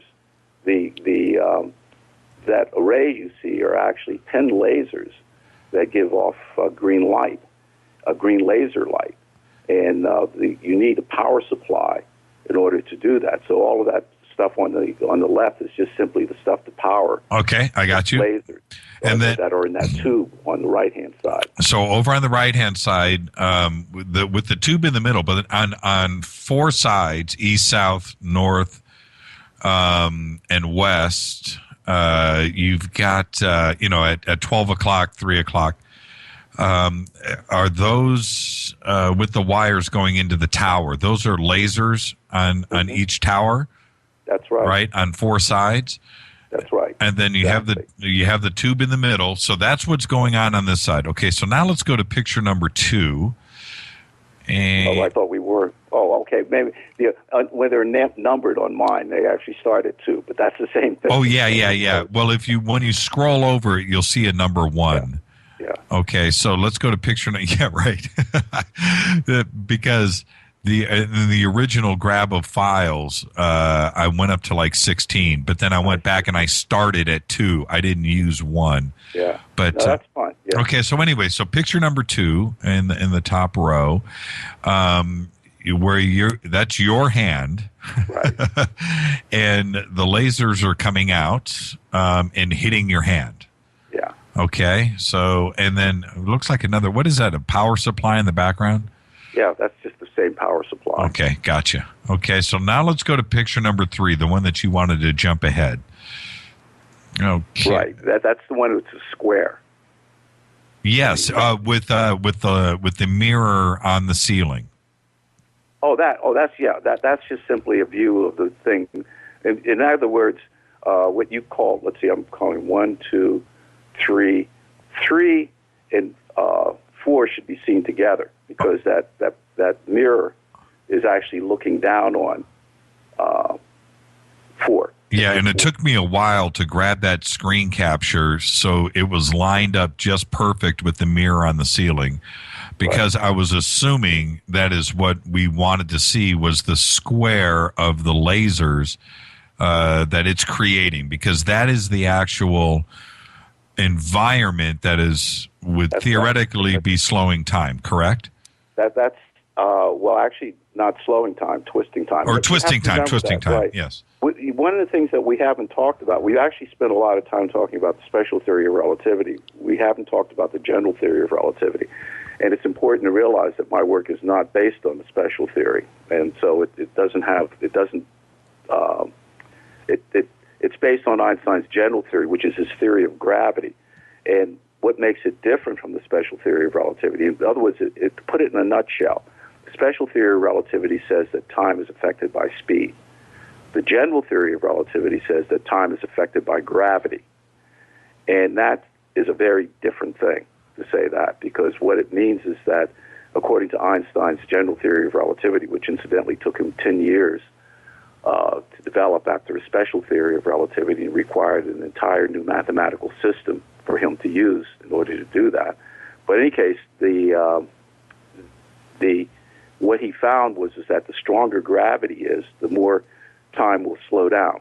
Okay, and that means that gravity here at the surface of the Earth, which is stronger than it is at higher altitudes, the gravity that our clocks are actually moving slower here at the surface of the Earth than it is at higher altitudes.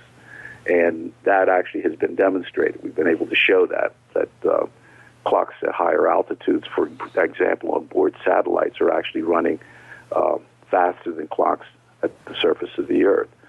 But the thing is that it turns out that you can actually not just simply slow time down, but you can actually twist time into a loop. And that's the key to the work that I'm doing and the work that other physicists are doing, is that it turns out that, and when I say you can twist time into a loop, what you have to do is visualize time normally as being a straight line, okay? And all of us move along that line, okay, from the past to the present to the future. So just imagine if you had a strip of paper in front of you, and let's say you just drew a straight line on that piece of paper. And at the bottom of that piece of paper, you put the past, and at the middle of the piece of paper, you put the present, and at the top of the piece of paper, you put the future, okay? Now, that's our normal timeline. We all move from the past to the present to the future. But now, let's suppose that if I had a way of twisting that timeline into a loop, that is to say, I join the top and the bottom of that line together, then you could see what could happen. You could move from the past along this loop to the present, and you continue along the loop to the future. But now you've joined the top and the bottom of the loop, so you can actually go from the future back into the past. So by twisting time into a loop, you could actually travel back into the past. That's the basis on which, when people using general relativity talk about creating these closed time loops, that's what they're talking about, is the fact that you could actually create a loop in time. Now, my breakthrough was realizing that in addition to matter, which everyone knows creates gravity, in Einstein's theory, light can also create gravity, okay? And since gravity can affect time and light can create gravity, then light can affect time. So that was my breakthrough, was to realize that by using light, you could actually manipulate time. And in particular, coming back to the square is actually a closed loop of light. And this closed loop of light can actually create loops in space and closed loops in time. Now, I don't want everybody to get confused because when you say loop and they're looking at a square here, at each corner there is a mirror. Am I correct? Yeah, but you don't have to, no, actually there isn't a mirror. And these are actually beams that are being created by 4 different sets of lasers. So the main thing is that don't look, just look at the square itself. Right. Just that's what I mean by closed loop of light. Yeah, and I want everybody to kind of, to try to digest what you're suggesting. I've seen your presentation, so I get it. But for everybody here looking at this, and we're going to move on in a second, and you'll explain yourself just with the pics exactly what you're trying to explain with the closed loop of light, and which actually brings me to one of my points that I wanted to bring up with you. And following your research, there was one thing that I thought about a couple of years ago, and then I really started to think about it again over the last couple of weeks, knowing that you were coming on the show. Is this with the four mirrors, three mirrors, and then the one transparent, semi-transparent mirror where the laser would enter into the closed loop? Okay, right. Now go with me on this, good doctor. Swallow this.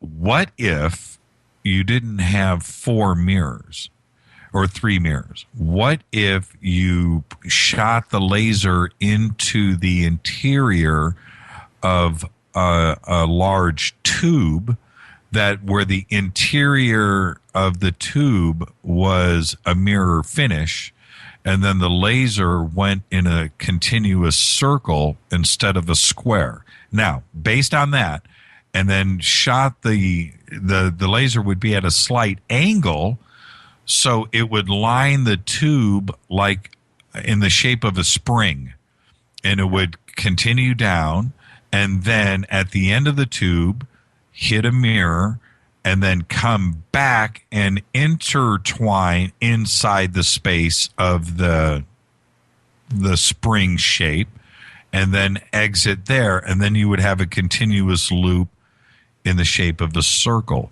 Is that instead of a square? Yeah. Is that something that would be possible, or am I just my imagination has gone a little bit too wild? That's actually something that we had thought about a while ago, and you can create that by using fiber optics.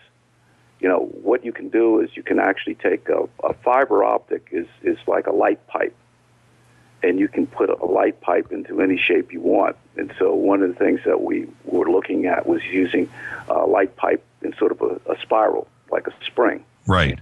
You could actually put the light into it, and the light would just spiral around in a circle. I mean, you know, each loop would be a circle, but it would be like a spring. It would look like a spring. As a matter of fact, if you in a paper that I had written about this, I actually used that as the model. I don't use a square.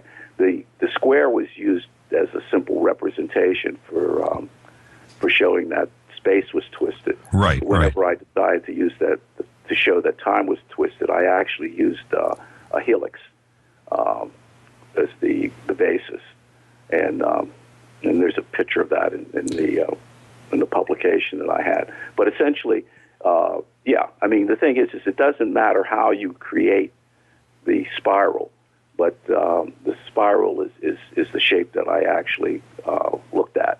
And in fact, what I did was to try to keep it away from just having to be a fiber optic or just reflecting, off of a mirrored surface. I got you. So am I semi right in the way that I was trying to think about this? Oh yeah, no. You can create. You could reflect light that way. The main thing is that it just you wouldn't get. It wouldn't be efficient enough, and in fact, just bouncing it off the mirrors isn't efficient. I mean, that's why what you're seeing here is not mirrors. This is actually four intersecting lights, because what you can do is you can get the square down as small as you want, and when you're trying to do this thing with mirrors, no matter how you set it up, there's actually a limit to how small you can get the mirror. Okay. But as I said, we looked at all kinds of. I'm sure you did. I was just thinking because. But no. The thing is that you're correct in so far as the fact that looking at the spiral configuration would be an effective way. It's just that's what we thought about. That was in terms of either using. I don't know if you've ever heard of. They're called photonic crystals. And these photonic crystals allow you to create patterns of light essentially in any shape you want. And as I said, you can use fiber optics to actually create a real spiral for light. Okay. Let's go to the next slide, which would be I guess we're on number. This is such a cool picture, by the way. Number 4. And again, this is exactly what we're talking about. So take us through Take us through this picture. Yeah, well, that's just looking at it from the side. What you're seeing is just the various patterns of light looking at the cylinder from the side. Oh no, I think we're on picture number 4, the top view of the square. Yeah. The thing is that one of the things that's important to realize, and I don't know if you can see off the left corner there, it looks like there's a beaker there. Uh-huh. And that's important to realize that if I didn't use dry ice vapor, you couldn't see those beams. Those beams would be invisible. Okay, those pictures that you're seeing, they're due to the fact that there's vapor being scattered off of the laser beams. The laser beams would actually not be visible because they go straight. They're actually from one place to another, and you don't see anything because there's nothing for you to actually see unless it's scattered off of something. Right. When you have the vapor there, the light's actually scattering off of it, and so that's why you're actually seeing. You can see the square at all, and that's what I was doing, was pouring. In fact, you can see that in some of the other pictures. Yeah. Picture number 8, you're actually pouring the dry ice vapor into it. Right. And as I said, you wouldn't be able to see it otherwise. Now, let's jump ahead and let's go to the chalkboard. And I'm assuming this is in your office. That's correct. Okay, so let's go to the first one, which would be the picture on the left, number 9. And I grabbed this picture for a couple of reasons. And I want you to explain for everybody what the diagram is. But that's not what's interesting to me.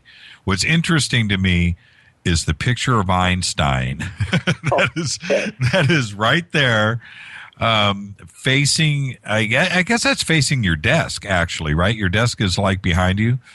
Yes, right. My desk is the desk is actually, I guess from this particular angle, if you kept going past Einstein's picture, there's a bookcase there. Right. And my desk is actually to the left of the bookcase. Oh, I got you. But so facing you all the time when you go up to your chalkboard, and I love it that you're a physicist that is getting up there with a piece of chalk and working out what he needs to work out on a chalkboard, old school. Totally cool, because that's what we all imagine. But there's Einstein's picture sitting right there in the chalk tray facing you as you work. And I just thought that was so cool, and I wanted everybody to see how cool this was, and I just grabbed it, and I don't know if it was intentional on your part, but accidentals are great, and I was able to grab it. It wasn't intent. I mean, I keep that picture up there, but one of the things that I'm proud about that picture is the fact that I was teaching a quantum mechanics undergraduate course, and one of my students, as a gift at the end of the course, and this was what's nice is that it's when students do this after they've gotten their grade, not to try to influence you, but the student told me just how much he enjoyed the course, and as a gift he gave me, his grandfather had done this picture of Einstein. Oh, and that was actually a gift from this student. So it's always been precious to me, because of that. Oh, now we're going to go to your equation.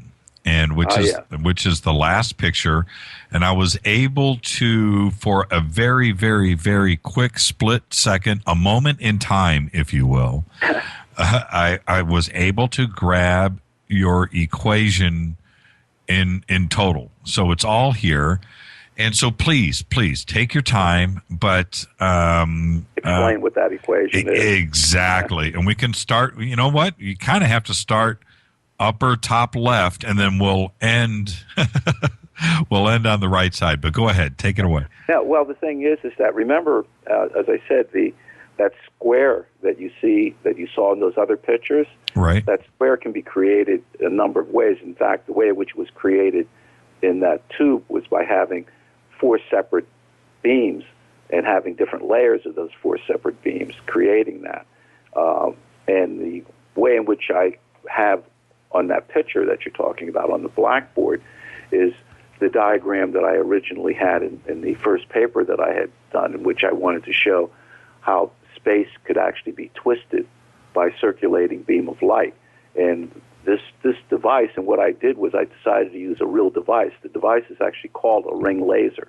This is actually something that's used by physicists for all sorts of other applications. I mean, it's a device that's used quite a bit in physics, but I had a particular use for it in my particular application. But what I wanted to show was that a circulating beam of light could cause a twisting of empty space.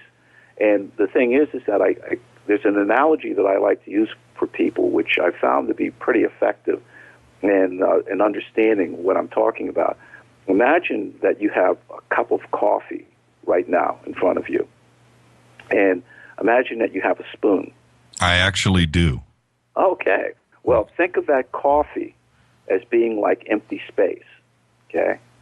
And think of that spoon as being like the circulating light beam. In other words, that light that's going around that square, that's what I mean by the circulating light beam. Okay. The inside of that square is like the empty space, and it's like the coffee in your cup. So think of that, what's going on inside that square as being like the coffee in your cup, and think of the square itself as being like your spoon, okay? So the circulating light is that square, and what's going through the inside of that square is empty space, in the case of your coffee. So I'm doing it right now. I want you to listen. So take your spoon and stir the coffee. What happens to your coffee? It starts swirling around, right? It is swirling, yep. Okay. That's what the circulating light beam is going to be doing to the empty space. It's actually going to be causing that empty space to swirl around just like the coffee in your cup, okay? Now, you might say, well, wait a minute. If it's empty space, how am I going to see that being... Right. And are you referring more 2D in a swirl or in a vortex or both? In a swirl in this case, but it's a vortex in the case of the coffee. It's the same thing. I got you. Okay. Okay. Now, the thing is that in order to see that the space is being actually twisted, because you can't see empty space itself being, swirled around. But let's go back to your coffee. Suppose that you put in a coffee bean into your coffee, okay? What would happen? Well, as you stir the coffee around, that coffee bean would start getting swirled around because the coffee is dragging it around, okay? So you could actually see the effect of the spoon by looking at the coffee bean. The coffee bean is being dragged around by the coffee. Well, in the case of the empty space, the thing that plays the role of the coffee bean is a subatomic particle called a neutron. A neutron, as you know, is a part of every atom. And the thing is that, except for the basic hydrogen atom, which only has a proton, but every other atom has a neutron in it. And the thing is that if you dropped the neutron into that empty space inside the square, then as the circulating light is twisting the empty space is actually going to drag that neutron around. So even though you can't see the empty space itself, that vortex that's being created, what you can actually see is the neutron being twisted around. So you would actually know that space is actually being dragged. This effect is actually technically called gravitational frame dragging by light. That's the technical name. But what it just simply means is that space is being twisted, a vortex is being created by the circulating light beam. That was my prediction. That equation that you see there is actually telling you the amount of space twisting that's actually occurring. That is to say, it's telling you how the neutron is being dragged around. The omega there is literally the amount of twisting of the neutron that would be occurring in space. That G in there is Newton's universal constant of gravity. The Greek letter rho actually refers to the intensity of the light beam. And if you think about it, it makes sense that if I increase the intensity of the light, then I'm going to get more twisting, okay? Right? If you look in what's going on in the denominator, there's an A times a C cubed. That A, the C cubed refers to the speed of light cubed multiplied by itself 3 times. Right. Okay? The A in there actually refers to the dimensions of one of the sides of the square. In other words, this is a square, and if one of the sides of the square is A, okay, the length of it is A, that's what that refers to. And what that is telling you is that if I make the square smaller and smaller and smaller, then the amount of the twisting is going to get greater and greater and greater. So it actually tells you, so the equation literally tells you the amount of space, that the way in which space is being twisted is proportional to how much intensity of laser light you use and how small you make the square. So when you go back and you look at the square and you've got all the symbols moved over, so you can see. So your the row is at the beginning where the laser is entering your two-way transparent mirror. Right. Which is in the upper left corner. That's why that mirror doesn't have the lines on it, because it's two-way. So the laser comes in, there's your row symbol, and then the loop is created because when it comes back around to the next back to the transparent mirror, but now it's reflective. Right. So now it stays constant. Right. And so the row symbol is there. Your A, which is down in the denominator next to the speed of light, which is cubed. You can see it on the bottom of your diagram. Your omega is in the middle, and that's where your neutron is being affected by the constant loop of light, and so it's tumbling in the middle. Right. That's exactly right. And so, am I digesting this correctly? In fact, you're digesting it beautifully. Okay. That's exactly what's happening, and that's exactly what it's describing. Now, going back to the omega, let's go back to the neutron in the middle of the box. Since it is tumbling, is it effectively going back to your loop of paper? In other words, is it doing past? Not in this, because what's happening in this is the neutron right here is just being twisted around. It's just being twisted because space is being twisted. Remember that what two things are going on here. In Einstein's theory, it's actually a theory of space-time. That is to say that things are affected by things. In Einstein's theory, both space and time are affected, and they're linked together. So whenever you're talking about the one, you actually have to talk about the other. So what's happening here is in this particular diagram, with this case, it's space just being twisted. But what happens is that if the intensity of the light is great enough, then eventually what will happen is that the straight line of time will actually get twisted also. In that okay, so let's replace the neutron with a clock. Okay, let's say a clock was sitting there instead of a neutron. Right. What would happen to the clock? Well, I mean, the thing is that it wouldn't have nothing particularly interesting would happen to the clock. It would be how other people would perceive what's happening to you if you're going. In other words, if we're talking about, you got to remember that when I'm in this device, as far as I'm concerned, I don't feel anything strange happening to my time. It's like the person who's in a rocket going to the future. They don't notice anything strange happening to them. It's how things are happening relative to everyone else. And what's going to happen with everyone else, if this loop in time is being created, is that eventually they wouldn't see the person there at all. The person would be gone back into the past. So you would disappear. You would disappear. And that's the thing. I mean, you would disappear. And what would happen is that if you had the device on, and you have to remember, that's the other thing that people with some misconception, you can't just simply send something to the past without having something there to receive it. In other words, if I send a neutron back to the past, I have to have some sort of a neutron receptor in the past that's connected to the device when the device was turned on in the past in order to receive it. That's important. That is very important. That's very important. So therefore, you would have to, theoretically, start your machine, hit the on button, and then our time experiment would only start from that point.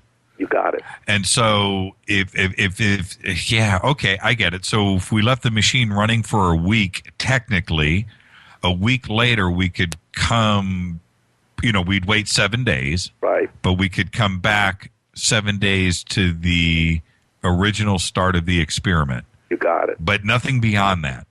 Nothing beyond that. Now, would device that's creating it? Right. Now I get it. I feel smarter already. Now, how? Okay, let's stay back. Let's stay in the theoretical side of things right now. So let's. The machine is built. Your laser, your light manipulator, I should say, is built. Would we have to? We would have to stand in the middle of this, right? What if somebody was standing off to the side, and you're in the middle of it? You come back a week. Right. Okay, that's fine. But does anything happen to anybody that's standing too close? Yep, they get swirled around too. Okay. So the thing is that there's a spillover. I mean, because the light is on both sides of the device. I mean, the light is affecting things on both sides. I mean, once again, let's get back to your coffee, right? Okay. When you stir let's suppose you put your spoon towards, halfway to the center and start turning it. The coffee near the edges starts getting swirled around too, right? Yes, it has to. It has to, right, exactly. So the thing is that the effect isn't going to be as great. In other words, it tapers off.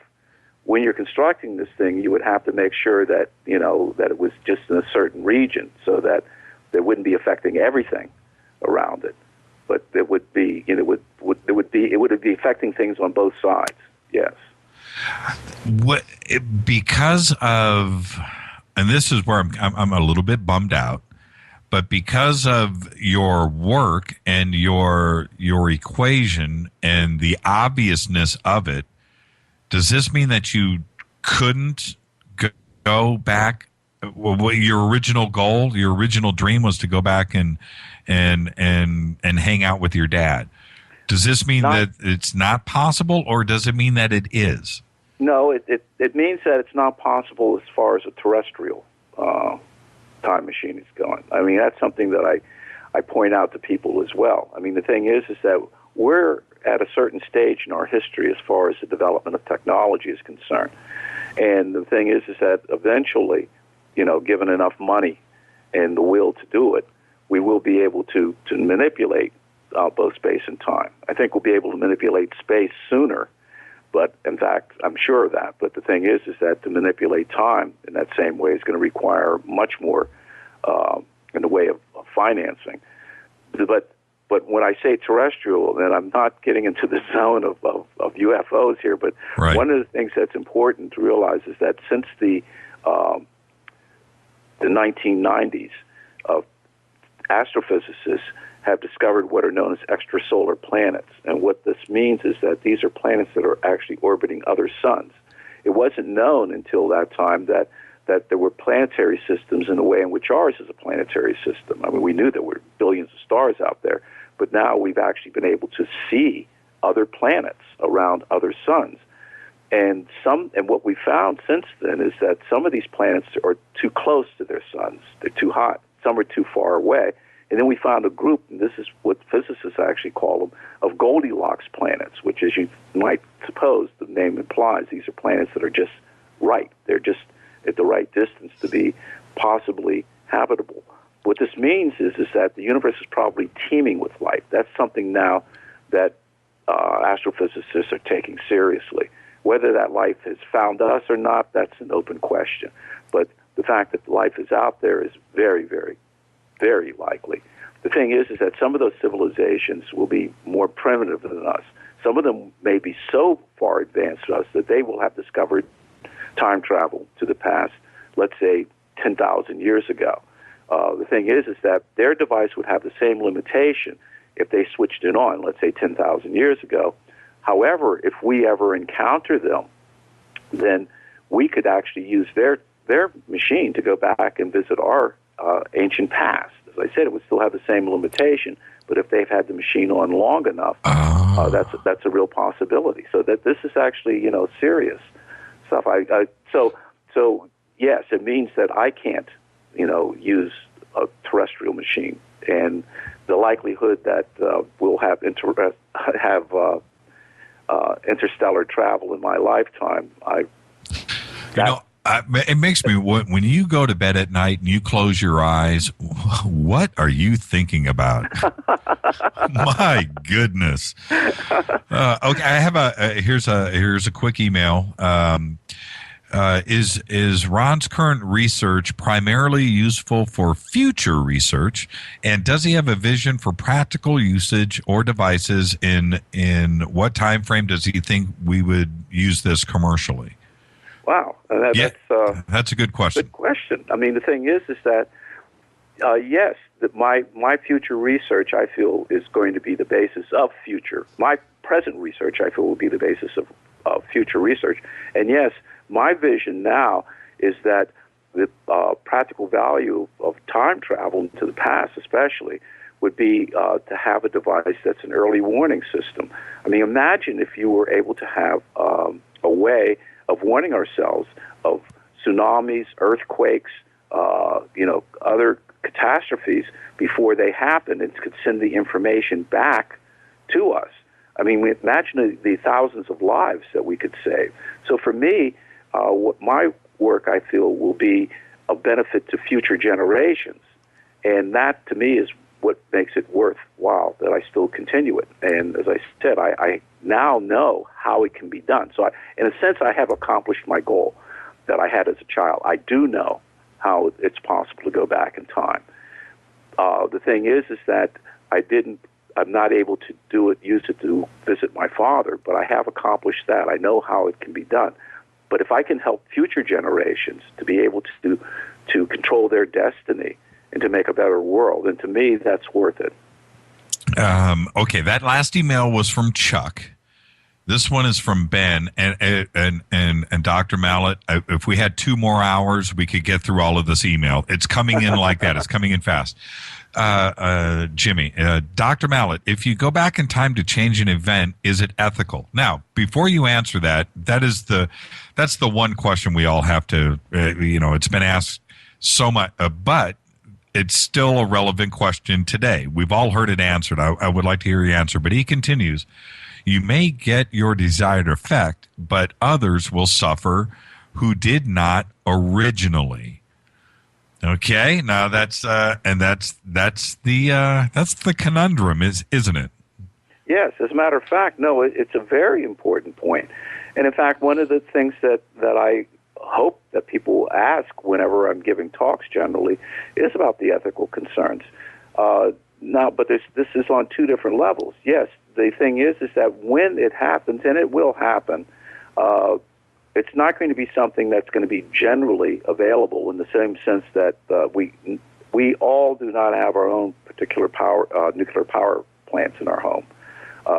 And the type of technology that we're talking about is going to be that kind of technology, that it's not going to be something that's individually available. That said, however, once it occurs, it is going to be something that's going to be regulated, just like everything else that we have in our life is regulated, just like air traffic is regulated. That's going to have to be regulated. And like Time Cop? The Time Cop? Oh, in fact, Jimmy, I'm glad, it's so rare that people mention that. In fact, I was going to mention that particular movie. That's one of my favorite movies, is Time Cop, and it does not get the press that it should. I think because Claude Van Damme is known for his kung fu type of, movies. But Time Cop was an excellent example of what's going to have to happen. There's going to have to be some sort of temporal enforcement agency to try to control how time travel is used. And I think people should give themselves a treat by seeing that movie. But the thing is that, yes, that's what's going to have to happen. But once again, with any technology, one has to exercise, proper restraint.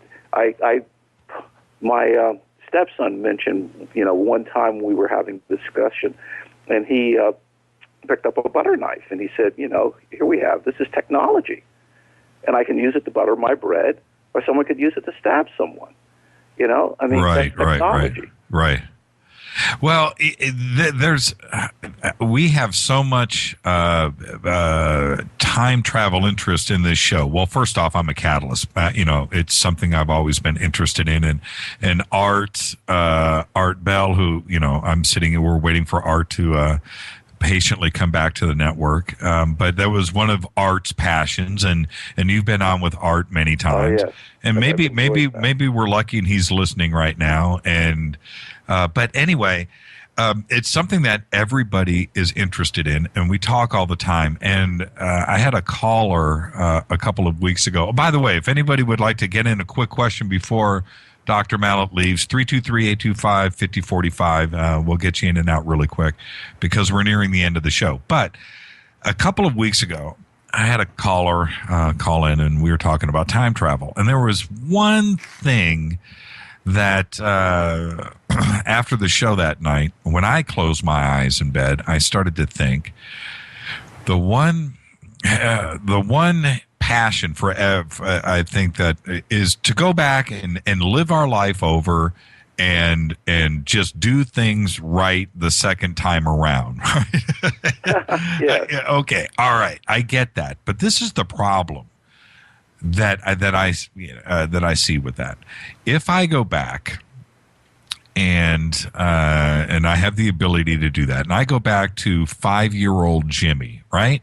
Now, here's 50-year-old Jimmy's brain and 50-year-old Jimmy's body standing next to 5-year-old Jimmy.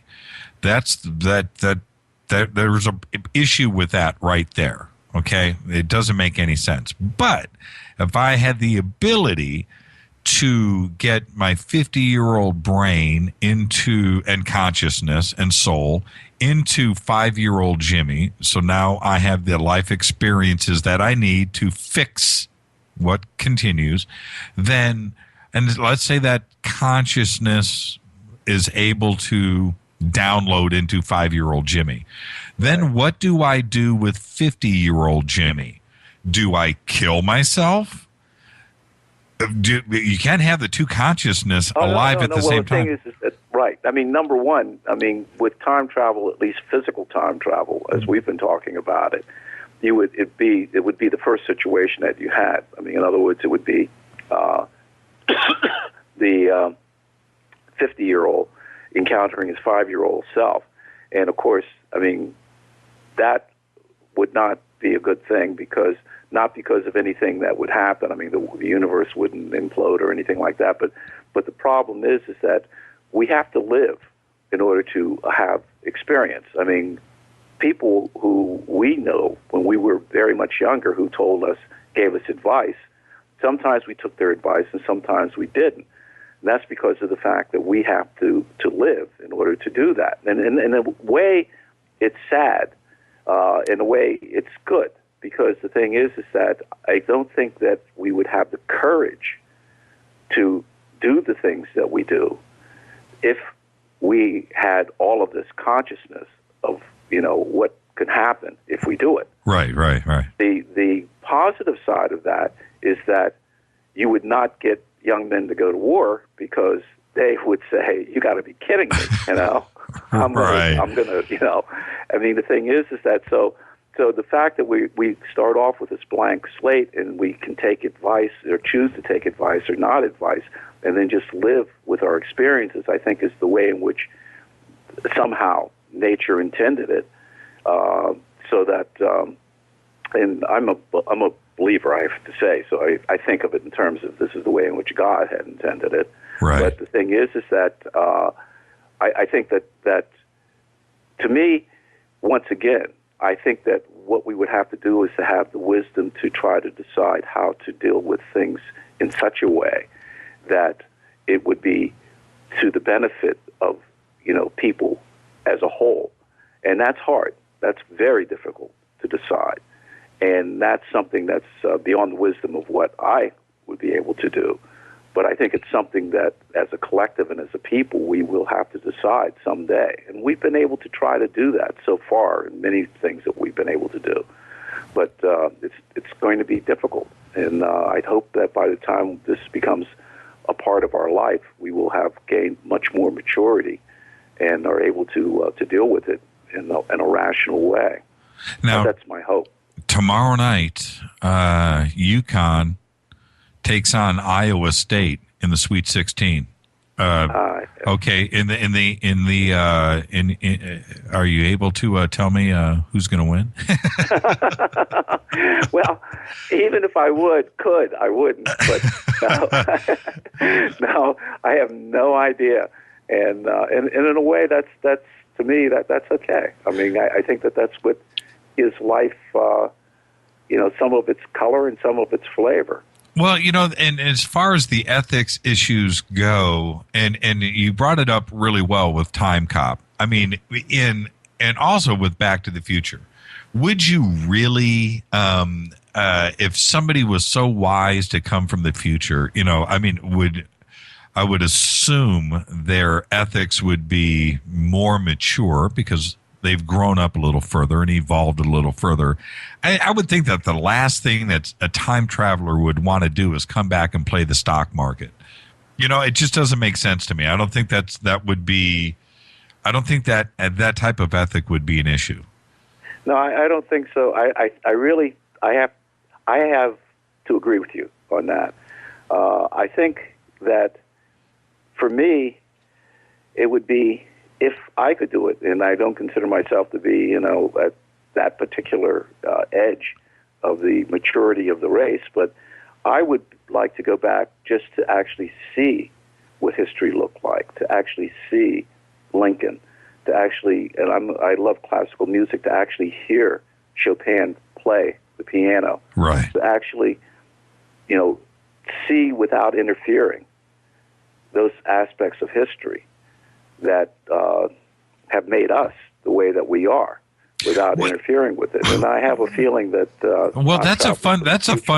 that's a fun question.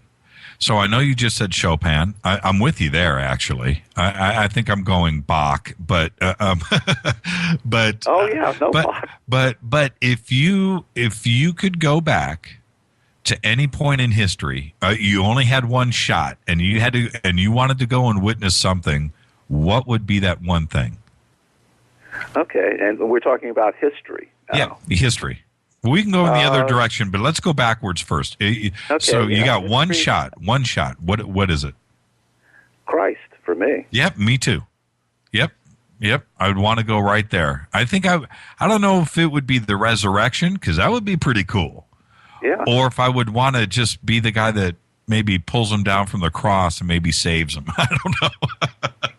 but I agree. That would be my choice. Yeah, I think that's where I would go. Okay, now if you went to the future, how far would you go? You had one shot.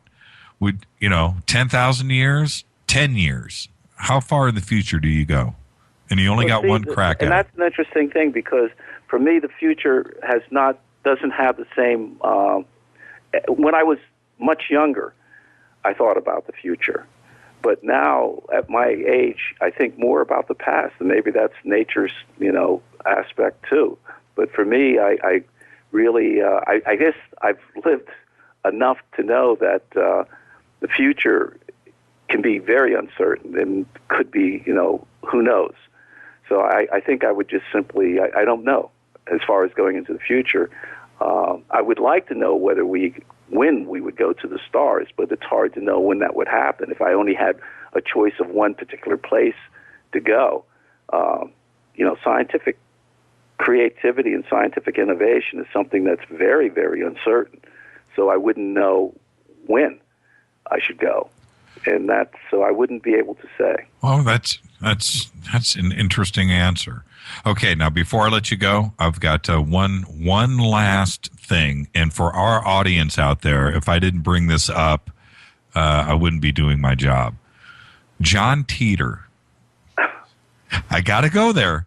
I got to go. No, that's okay. But he's the example of what I tell my students, which is, he's a perfect example of the illustration that I was making about, the fact that of being, careful when you're talking to this person, but also saying, "Oh, that's great. So show me your machine. Show me where the thing that you came back," because that's physics. The hallmark of real science is verifiability. That's the hallmark. And for example, the equation that I put down for you, that equation, my book has been translated, by the way, into Chinese, Japanese, and Korean. and that I can't even understand the languages there, but the equation that I wrote down looks exactly the same, exactly the same in those books. What does that mean? That means that any scientist in any culture, in any part of the world, can use my equation and say, Mallett's equation is right or this equation is nonsense. And that's verifiability. My work is based on solid physics that can be verified by any scientist anywhere in the world. And the reason why it was published in a refereed journal was because of the fact that it was based on solid physics. When someone like Titor or any of these people claim that they're from the 35th or whatever century, one has to say, oh, yes, well, let me use the scientific method here and say, show me, show me your device, because you can't have materialized into nothing. And they, of course, will go, well, I can't show it to you right now because, and then they will go through a whole list of stuff. Right. And so for me, that's the simple answer is just simply that, that these things are nonsense and they have no scientific verifiability to them. Well, the problem that I have about Titor, and I've been around since the beginning of the Titor phenomenon. I was there. Okay, I was there. I was participating in those forums back then, and I've been fascinated about it ever since. Ask my wife; she will. It just drove her crazy. Still does. But the problem that I have, Doctor, is that nobody's been caught.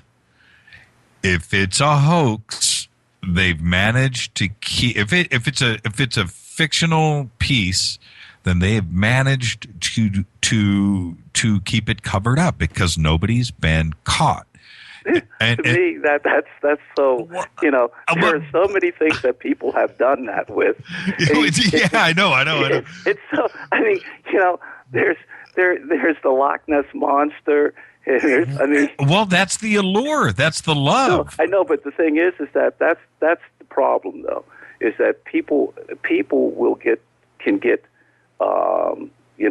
fooled and be drawn into these things because of the fact that they don't use the thing that's the basis of their real life. I mean, if someone just simply tells you to take this pill because it's going to do something for you, unfortunately, people will do that without saying, well, what has the experiments that have been done on this? Has this been verified by the Food and Drug Administration?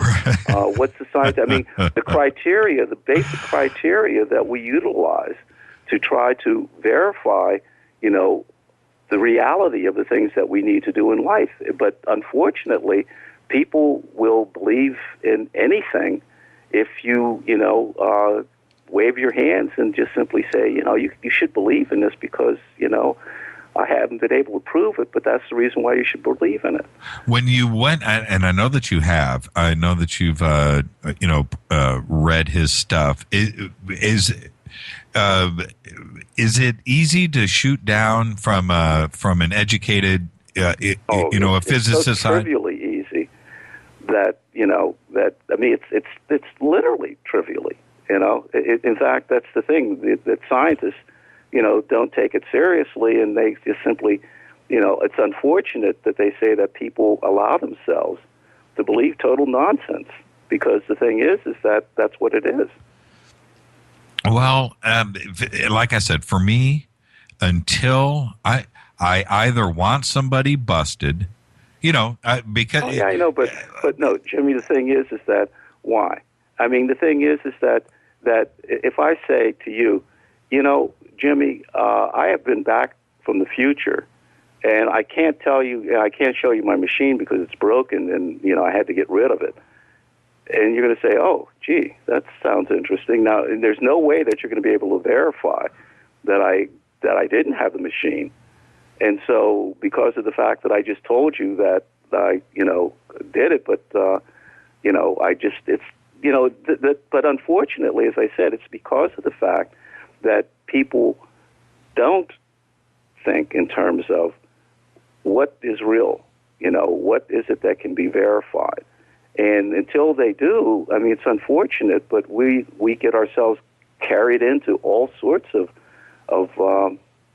dead ends into misbeliefs because of the fact that we don't follow the scientific method. Right, right. And we should, and it's really, really, really sad. Yeah, the story of John Titor and everything, the passion in it is everything that we've been talking about tonight. Where you read the story, if you've never heard Titor's story before, and I've had email from listeners that have never heard of Titor before. It comes up on this show and they're like, what? They go do a little Google thing and then they get back to me like 2 months later, Church, you have no idea what you did to my life, because the story is time travel in general is just something that fascinates everybody. And then you bring in this Titor myth and legend, because that's what it's turned into. It's turned into legend. It's something that has continued and has not gone away. The John Titor thing is probably as vivid out there right now. Yeah, as Bigfoot. Yeah, exactly. And yes, exactly. I could list to you the things that people sadly believe simply, and that's sad. To me, it's just simply sad, because the thing is that that's why snake oil salesmen were able to sell people all kinds of things. It was simply because of the fact that people want to believe rather than saying, is this really so? And until people really, bring their intellect and their common sense to it and say, wait a minute, this guy hasn't proven anything. Until people actually, do that, then unfortunately they will be able to be led into all sorts of misadventures. And as I said, to me, that's a sad thing. But I've spent 38 years of my life, fortunately, at a university in which I've been able to influence thousands of students to critically think about the world around them. And I hope, and I know, at least from many of them that I have, that they have been able to, and that these things like this Titor nonsense is something that they just feel exactly as that. I want to thank you for coming on the show. Oh, yeah. Now, really quick, I want everybody to, and you can help me out here, your links back to your website are all there on the front homepage. Everybody can click on Dr. Mallett's name and go back. I think we have a link up for your book, Time Traveler. And is there a way in your research, can any listener or any private citizen help you out with your research? Is there a way to fund you, or how do you get funded? Well, thank you. I mean, there actually is one right now. I mean, the thing is, if people go to my website, which I think probably if you have it on your link, but it's www.physics.uconn, and that's UCONN.edu, then they'll actually see that there's what's called Space-Time Twisting by Light project. And what's nice is that this is a project that's funded through the university, which means that the funds don't come directly to me. They go directly to the University of Connecticut Foundation, and they're dispersed to me for for the work that we do. And what's nice is that it's tax deductible. It's actually a real tax deductible contribution. And I've gotten contributions from, and one of the things that's been heartening for me is I've actually had contributions from middle school kids, all the way up to corporations. But that's one method. And the other method that we're looking into is crowdfunding, which would allow us to get even more funding. But that's one method that people can really help us. And I think that if they, have an opportunity to read the book that you mentioned, Time Traveler, Scientist's Personal Mission to Make Time Travel Reality, they'll really see where I'm, in more detail, all the things that we've talked about. And as I said, I really, really have this faith in people that they ultimately will be able to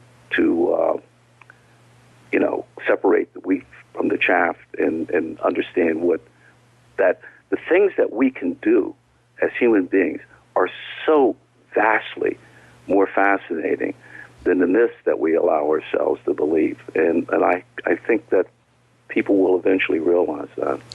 And the Time Traveler with Spike Lee. Oh, yes. Spike Lee has written a script for it. He actually bought the rights to it back in 2008, and he's actually written a script for it. In fact, just this past Saturday, I was in a filmmaking class that he was giving, a filmmaking master class. And so it's in the script stage. It still has to get to the studio option stage, but he's been interested in the story, both from the personal story, and I should mention the book actually is personal as well as going into the popular science, but he's been interested in telling the story as a feature film. Who that I'm very excited about. I gotta know who's playing young Ronald and who's playing old Ronald.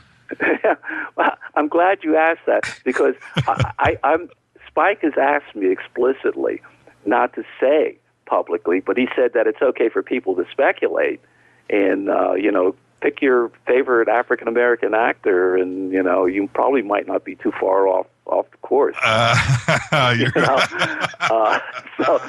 that's as far as I can go. Oh, that is too great. I got to thank you for getting. This is some of the most fun I've had in a long time, and I would love for you to come back on and maybe we can get rid of the theory and just talk about fun.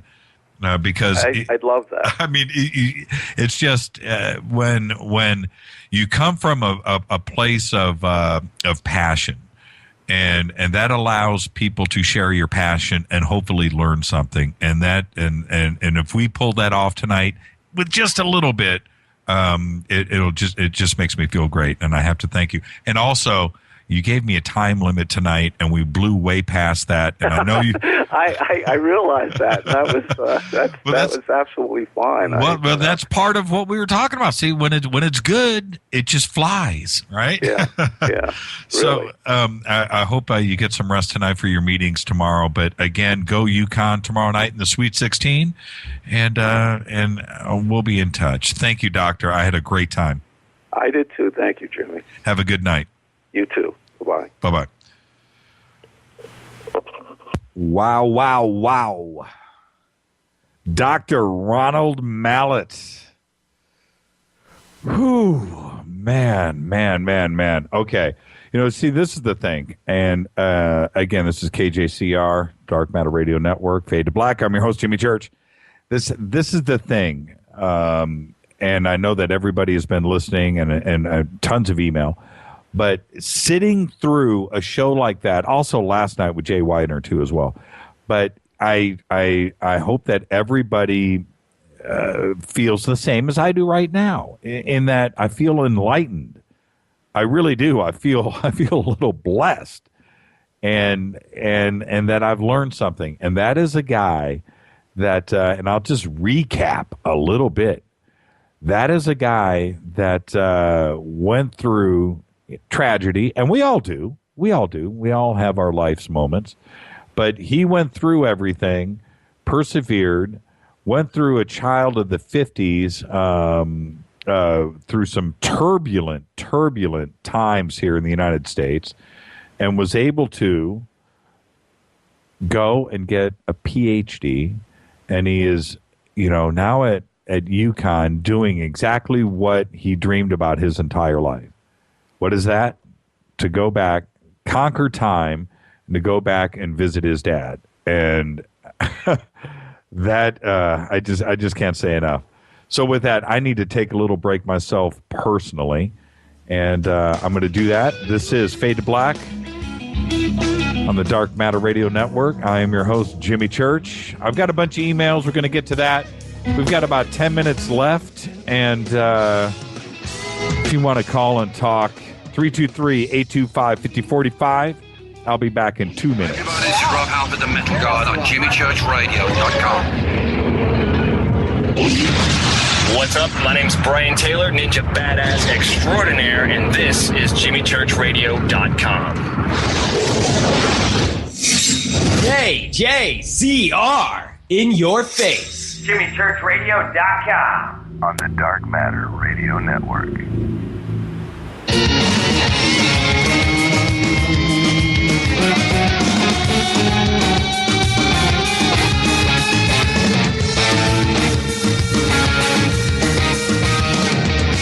Ah, yeah.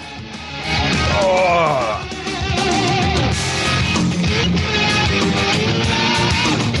Fade to black. Got a ton of email, and I just want to go through some of it really quick. Some of it's pretty cool. So let's see here. Let me queue up a couple of things. Boom, boom, boom. Okay. This one from Renee in Tucson. She says, but Jimmy, that's what reincarnation is for. To learn the lessons we didn't learn in this lifetime. Fondly to 5-year-old Jimmy. Renee in Tucson. Yeah, that's exactly right. And a couple of weeks ago, I was talking about reincarnation. And reincarnation is a funny thing. And this is my thought on that. If we are, and Renee, you're right, no question about that. But I think the cooler version of reincarnation would be reincarnation part 2 or 1.1 or 2.1, reincarnation 2.1, which is this, that we could, maybe not all of it, but at least appreciate and enjoy and remember most of our collective past. Okay, follow what I'm saying. I don't care if I was a turtle and I'm now a human and my next life is the life of a dog. I got demoted or something. Well, that wouldn't be a demotion. It'd be pretty cool. But to remember the experiences of the previous life, that would be reincarnation 2.1, because then we are learning indeed from our past. Because I think that's the missing part of the theory, the thought, the pureness of reincarnation. And I get it. I understand it. But you need to be able to, in reincarnation 2.1, to remember at least a good chunk. Not all of it, because your brain would just be overloaded. You'd run out of memory because it would accumulate.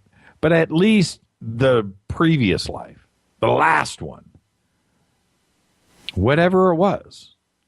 And this is the other thing. And Renee or anybody else, I would like your answer on this.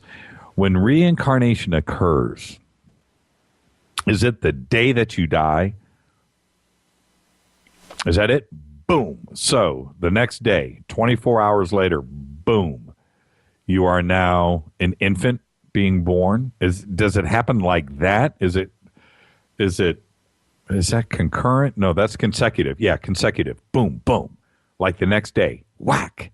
The second that you die, boom, you're instantly the infant version of something that's being born. Or is it a month later? Is it 10 years later? Is it 100 years later?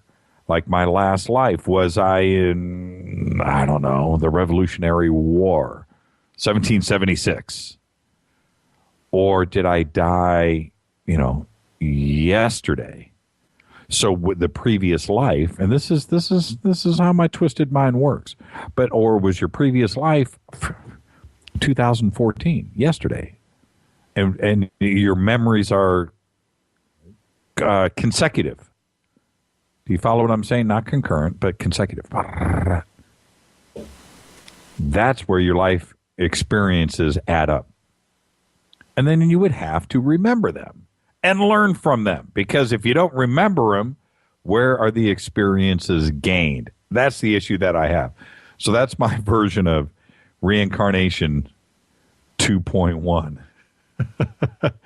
Let's see. This came in from JC. JC said, Jimmy, if you traveled in time, your children would never be born. Are you prepared to do that? Now, JC, great point. But I think the answer to that is it's got to be parallel. I don't think if you travel in time, I think it would take up too much energy. It just wouldn't make sense. You would merely step to the left or to the right into something parallel. And therefore, I don't think paradoxes are affected. Or happen, I should say. Not affected. Happen. Paradoxes just wouldn't happen. Stay with me on this, JC. I step back. I go back in time. The future me's not there. I go back. But it's because I step over. So, no, my children would still be born because I'm off to the left. I'm off to the right. And those universes, those parallel timelines are infinite. And they continue on forever to your left and to your right. Just look to your right. It goes out and continues on forever. Look to your left. Same thing. Every time you would change time, another timeline is instantly created, and that's where you exist. Everything is similar. Everything feels the same, but it would just be a little bit different. And only you could perceive it because it's your memory. Think about that. And that's the way that works. That's my fix on the whole paradox situation. Let's see. Let's go back. Let's see what else we have here. Time travel ethics. Yes, you could have an exercise you would have to exercise responsibility. This is from Raj. With time travel technology. This is how ET can travel such huge distances in our cosmos. Now you can see the problems and ethics involved in time travel. These time-traveling beings are in the same boat when encountering us. Hey, that's a great point. And now you know they have how they feel when interacting with us. Fantastic point. It almost sounds like it's coming from somebody that's been there, and that makes me nervous. Well done. Oh, okay. Response from Renee just came in. It depends on the individual. With some, it's the same day. With others, it's decades in between. That's, see, I'm glad I'm not the only one that thinks like this, because that's the confusing part for me. And also, how come anybody that thinks about reincarnation gets regressed and thinks about that? They're always somebody famous. You're always a knight in shining armor. Queen Victoria. You're a czar in Russia. You're a king. Nobody's ever a housekeeper, a blacksmith. I don't know why, but that's the way I think. It's kind of weird when I dream about stuff like that. I'm the blacksmith. I'm never the governor. Oh, geez, we got so much email here. I could just click on this all night long, and we are almost out of time, by the way. Let's see. If he had a computer constantly monitoring the curvature of space in experiments, he could test for the necessary curvature of localized space he needs to produce to create the desired time loop. Well, actually, we talked about that. And it's gravity. Now, again, I'm not a physicist, but I'm a fan of physicists. Is this gravity? Gravity affects everything.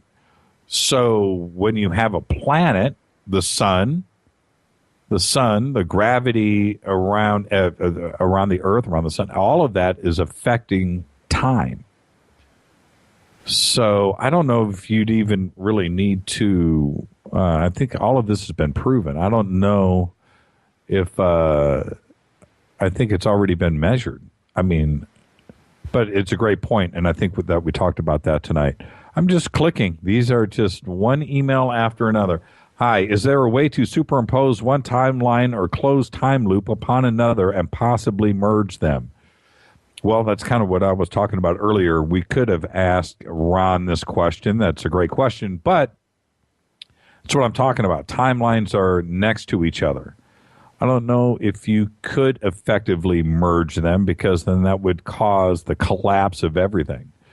I don't think you could have, because if you imagine what you're saying here, not only us, but think about the buildings, the architecture, the ground that you walk on, you're merging that too as well.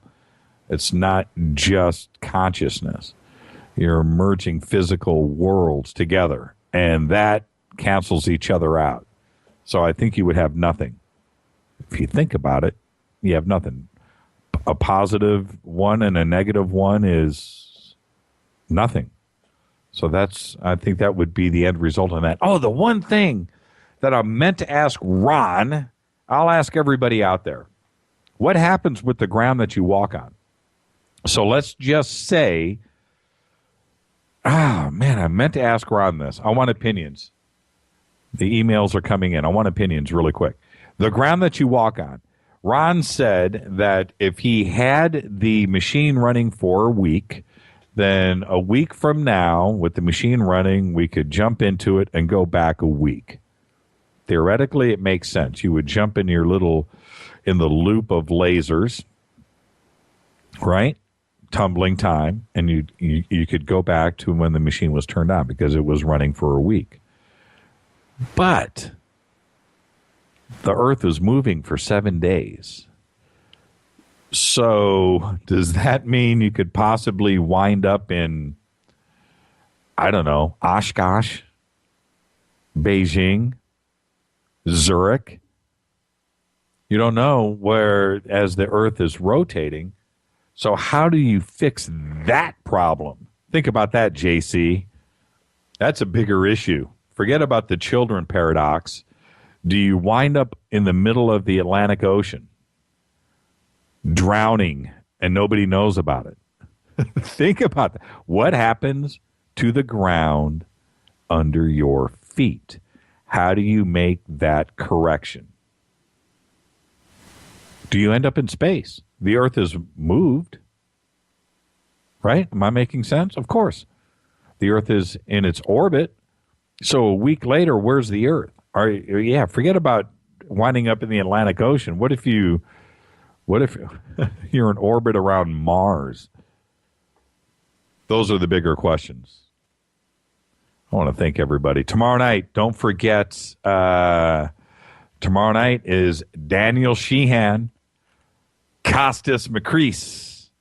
Tomorrow night, E.T. Let's Talk. And that is... that's going to be, I can't believe the week that we've had here on the show. Last night with Jay Widener, and that was a mind-blowing mind trip of self-discovery and research that he has done over the years. But and then tonight, Ronald Mallett, and then tomorrow night, Costas and Daniel here. I cannot wait. All right. I just want to thank everybody tonight for participating, all the emails. Again, thank you to Ronald Mallett. I'm going to cue up the music, Keith, and I'm actually going to get out of here on time tonight. Sorry for the power outage earlier. That was absolutely insane. It took me about 30 seconds to stop my hands from shaking. I was all amped up at the beginning of the show, and then... Stay tuned. Coming up next is Spooky South Coast with Tim Weisberg and a freshly ironed shirt. Special thanks to Keith Rowland and Art Bell. Faded Black's executive producer is Rita Kumarian. Show is produced by Hilton J. Palm and Mark D. Kovar. The announcers are Steve Harder and Mark D. Kovar. Music, you're listening to him right now, Doug Aldrich. Fade to Black is produced by KJCR for the Dark Matter Radio Network. Thank you, everybody. We'll see you tomorrow night. I'm Jimmy Church, and I am out of here. See ya.